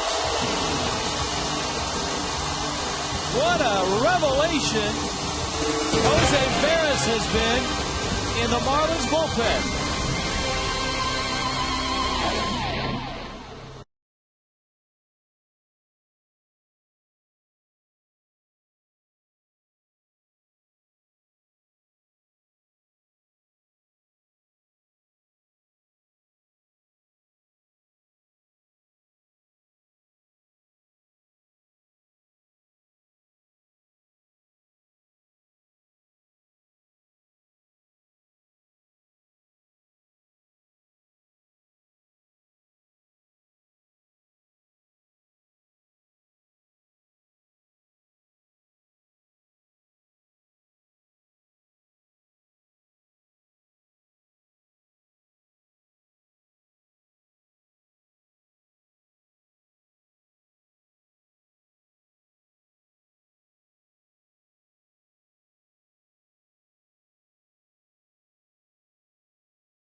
Tonight, of course, a JJ start. And when JJ starts, a lot of this happens. 7 punch-outs for Josh Johnson, 3 big ones with Adam Dunn when there were 2 on. Levon Hernandez, he was dealing tonight as well with that slow curveball. A little kitty up on the fastball. Coughlin hurt his back, had to come out of the ball game. And then Ronnie Paulino delivered into center field, driving in 2. That's it. Visit LandRoverUSA.com.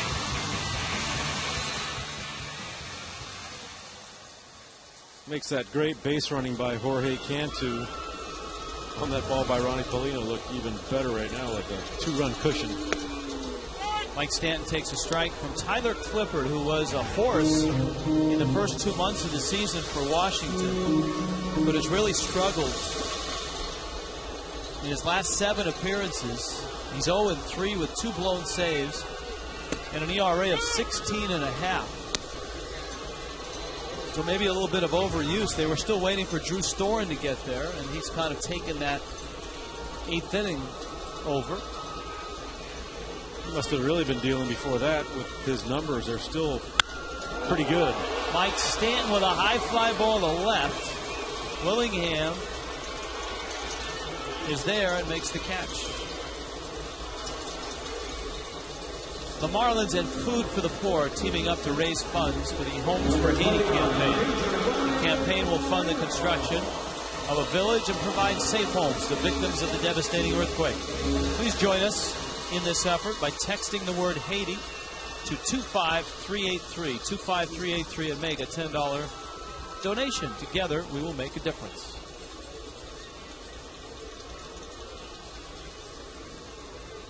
Speaking of Haiti, saw John Baker around the cage. Baker went over to Haiti with some Marlin front office personnel. I was invited on that trip and really wanted to go, but I was in Cooperstown with my son in the baseball tournament. Later on this week, we'll have John Baker on, and he'll talk about that trip. Paulino. Morgan is there. Clippard has a couple of outs. And Mike Lamb will get the at-bat for Barris.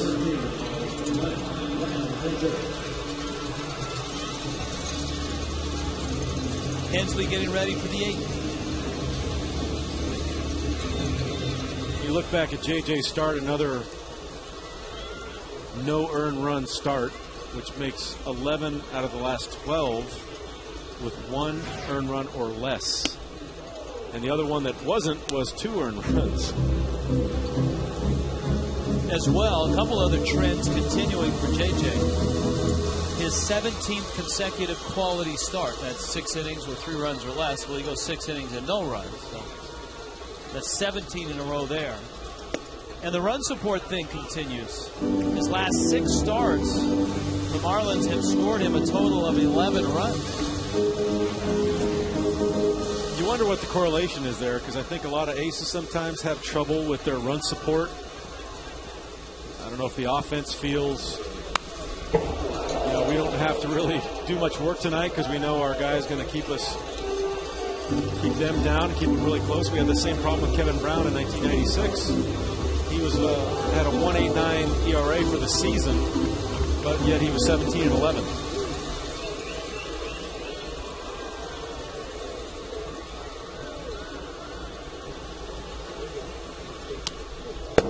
Clippard has a live arm. I wouldn't be surprised that now that Storen is here and establishing himself, and if Clippard's workload comes down, maybe he snaps back to form.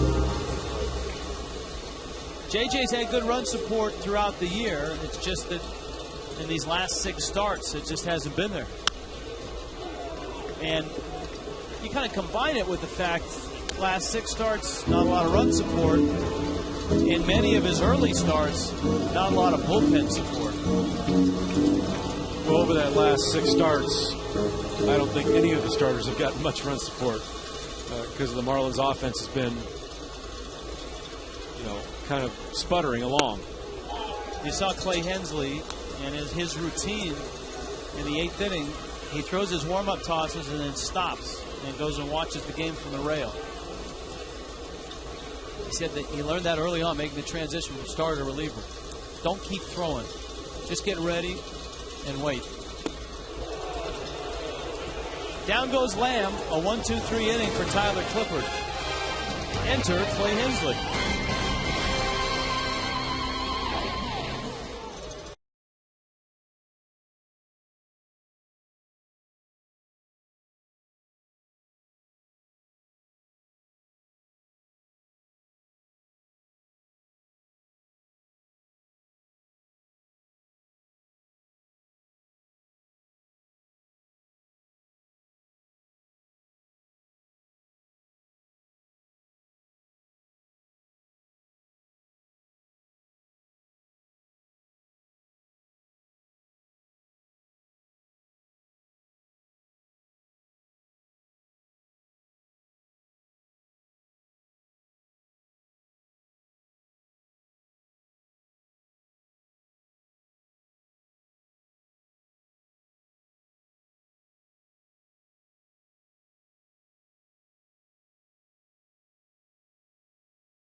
Moving forward, the last time the Nationals recorded back-to-back shutouts was back in 07 against Colorado. A span of 477 games. It's the 6th longest current streak.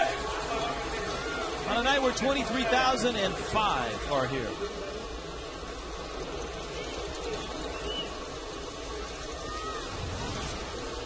And that does not include Adam Dunn, who has been the central figure in this game for Josh Johnson, the Marlins, and the Nationals. Twice he has come up with 2 outs and 2 runners on. Actually, 3 times he's come up with 2 on and 2 out. And all 3 times, JJ struck him out. There's that check swing roller into left field against the shift that puts Dunn aboard. That's why he's telling me he's hitting 290 this year. The check swing dribbler through the shift.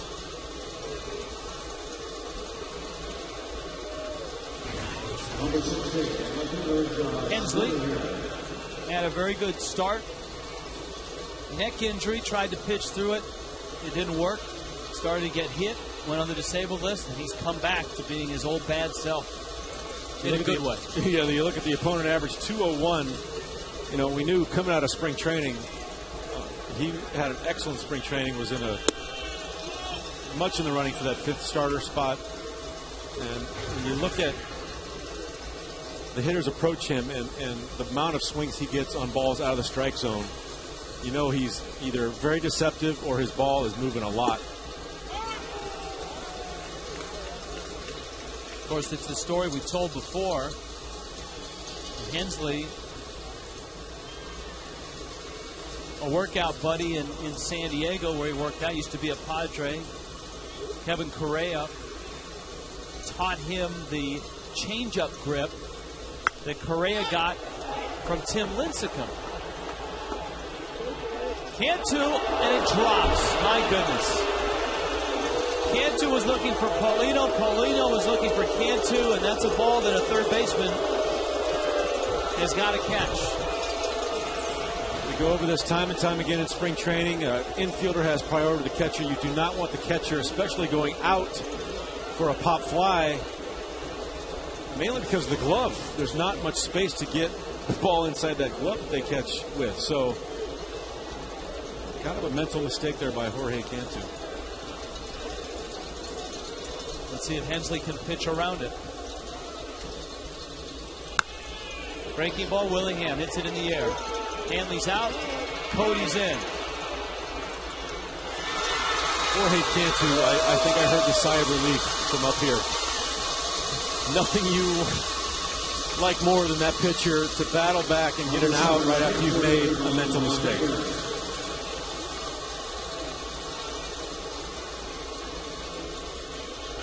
And Hensley's another guy that developed that secondary pitch, that changeup, when he was in the minor leagues, coming back off of rehab from surgery.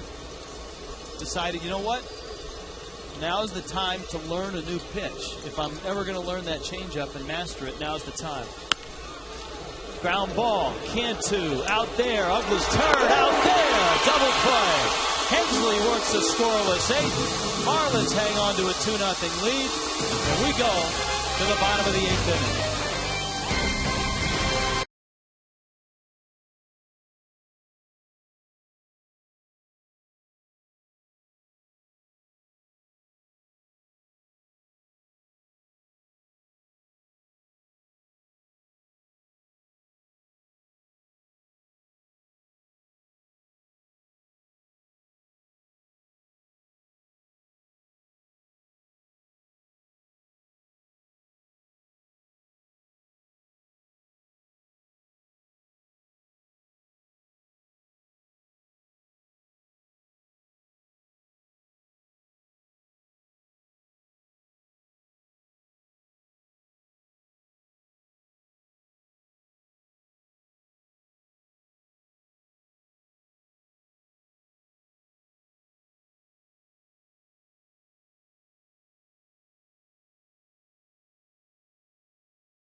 Easy selection on this one.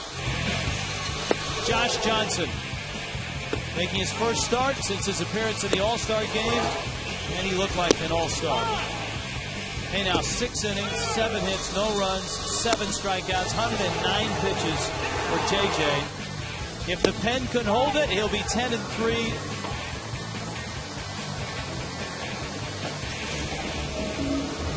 And so far, the pen has held Jose Veras and Clay Hensley, both with a scoreless inning. Washington with 10 base hits and nothing to show for it. JJ's ERA is down to 1.62. Yeah, you mentioned earlier the concept of the quality start, which JJ now has 17 of them. Who came up with a quality start anyway? 6 innings with 3 earned runs or less.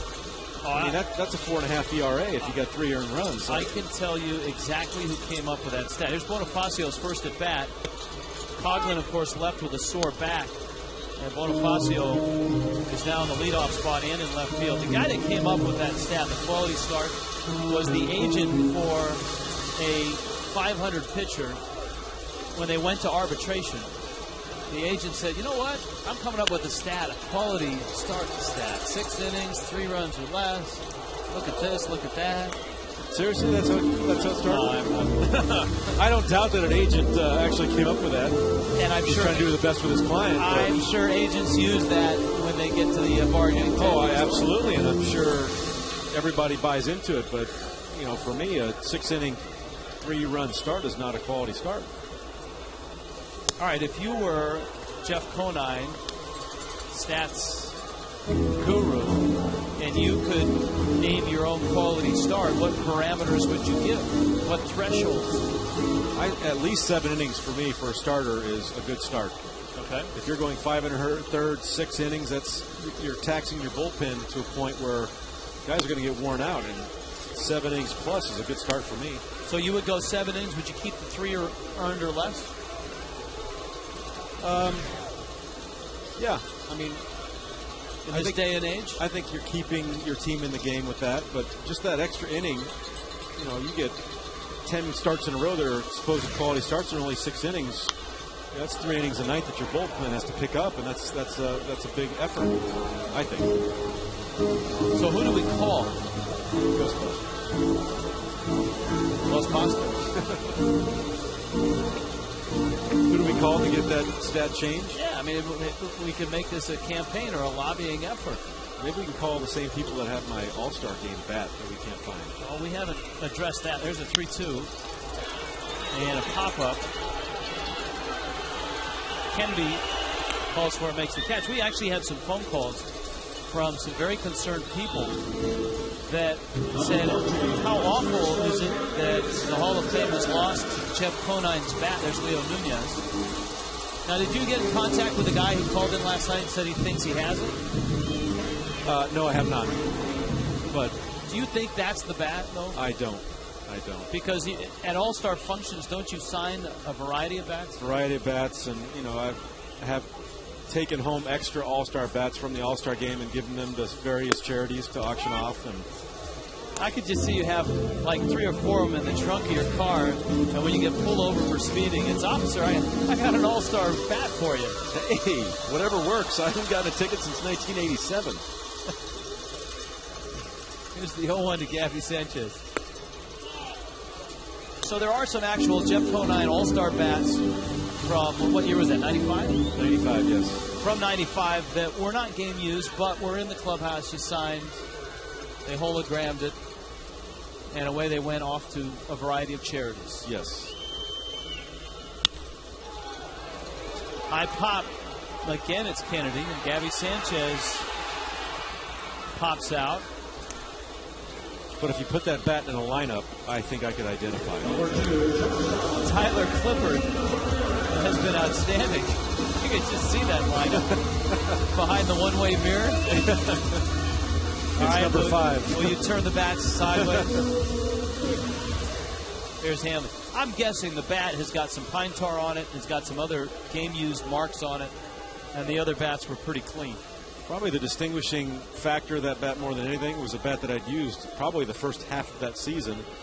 And it was a finish called a Walker finish, which is a brown barrel.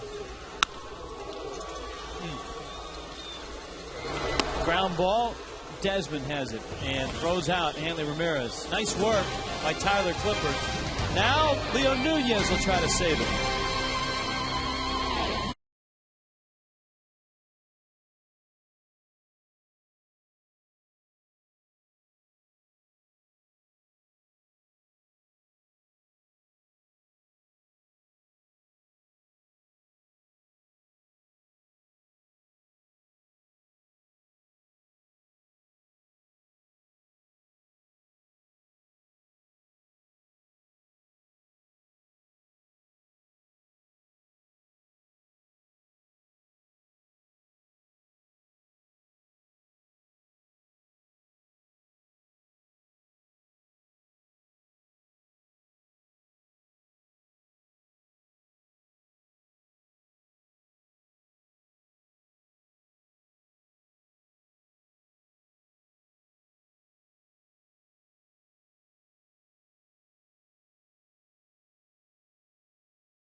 Last is a frozen rope. But in this one, little Ronnie Paulino single did it. Leo Nunez is in. Nunez coming in, trying to nail this down for Josh Johnson. He's had some help. Jose Veras and Clay Hensley have come before him. They've both worked scoreless innings. Wes Helms out at third base. Jorge Cantu shifts over to first base. Adam Kennedy climbing in. And Nunez pounds with a good hard fastball. One of the adjustments that Nunez has made under the direction of his new manager, Evan Rodriguez sat him down and said, look, you're throwing too many changeups. He blew 2 saves at the start of that road trip in Puerto Rico against the Mets, in Atlanta against the Braves. And he was not only doubling up on changeups, he was throwing 5, 6 changeups in a row. I think that's where he got into big trouble last year. That is a strike 3 on a swing. Kennedy didn't think he went. Exmo will tell the truth, I'm sure. It was a great look at the release point on the changeup and the spin. That's close. That is very close, and especially for the home plate umpire to make that call. As a hitter, you really want them to ask for help because the guys on the lines have a much better angle. Helms in the ballgame makes a nice stab and fires the first in time to get Desmond. And Nunez has come in, thrown 4 pitches, has 2 outs. What I was saying earlier is Nunez last year, when he had a kind of a bad stretch, he was falling in love with that changeup, like you just said, and throwing it time and time again. Well, you know, it's 7, 8 miles an hour slower than his fastball, so a major league hitter is going to recognize that pitch and be able to adjust to it much easier than a 96 mile an hour fastball. Christian Guzman. And as a kid, you know, you always, or growing up or in college, first rule of thumb of pitching is make them prove that they can hit your fastball before you start tinkering with something else. There's the fastball, and it runs outside. Guzman, who got the start last night, last chance for the Nationals. Marlins need 1 more out to even this series, give Josh Johnson his 10th win.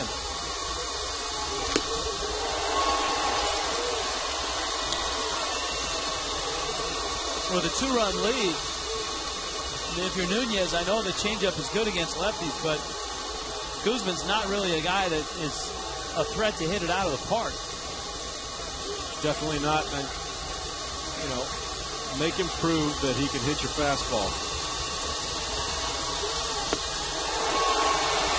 Or if you got a changeup like that, you want to throw it like that, that's fine too. You're going to throw a changeup that starts out over the plate, ends up in the dirt, okay. This is an excellent changeup. You see that ball, it looks like it's coming right down the middle of the plate. And that's got some serious down and away movement. 1-2. In the air, shallow left, Hanley's out, calling, Bonifacio makes a stab, and you've got Bonifacio in for Coughlin. Hanley went after it, Bonifacio at the last minute, an obvious miscommunication between the two.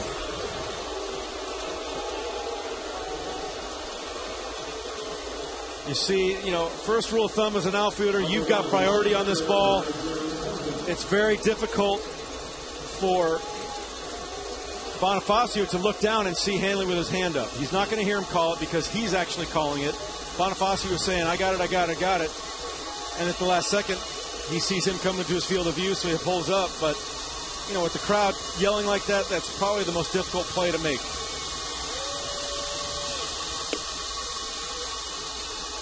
Going to go as a base hit. The Nationals have 11 hits and no runs. See, there's another scorer's decision right there when obviously not a ball you'd consider a hit on a normal play. But since it hit the grass with nobody touching it, he gets a hit. Now Nunez has fallen behind Niger Morgan. He's a couple hitters away from getting into some guys that can hit it out of the ballpark.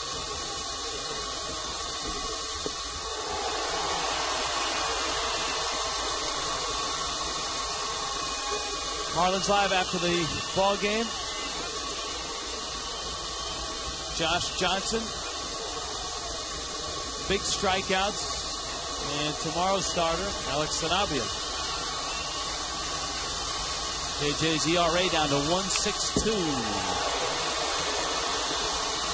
Now it's 2-2.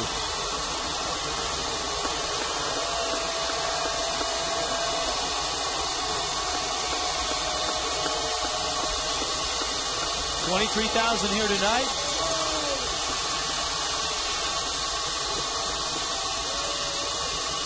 Guzman's at first. Morgan has 2 hits, 2 for 4.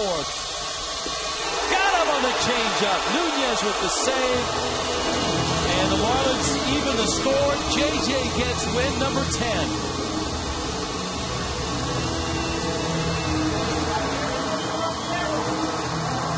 And for the Marlins, only a 6-inning start from Josh Johnson, but the Ford spotlight. The bullpen, Jose Veras, Clay Hensley, and Leo Nunez.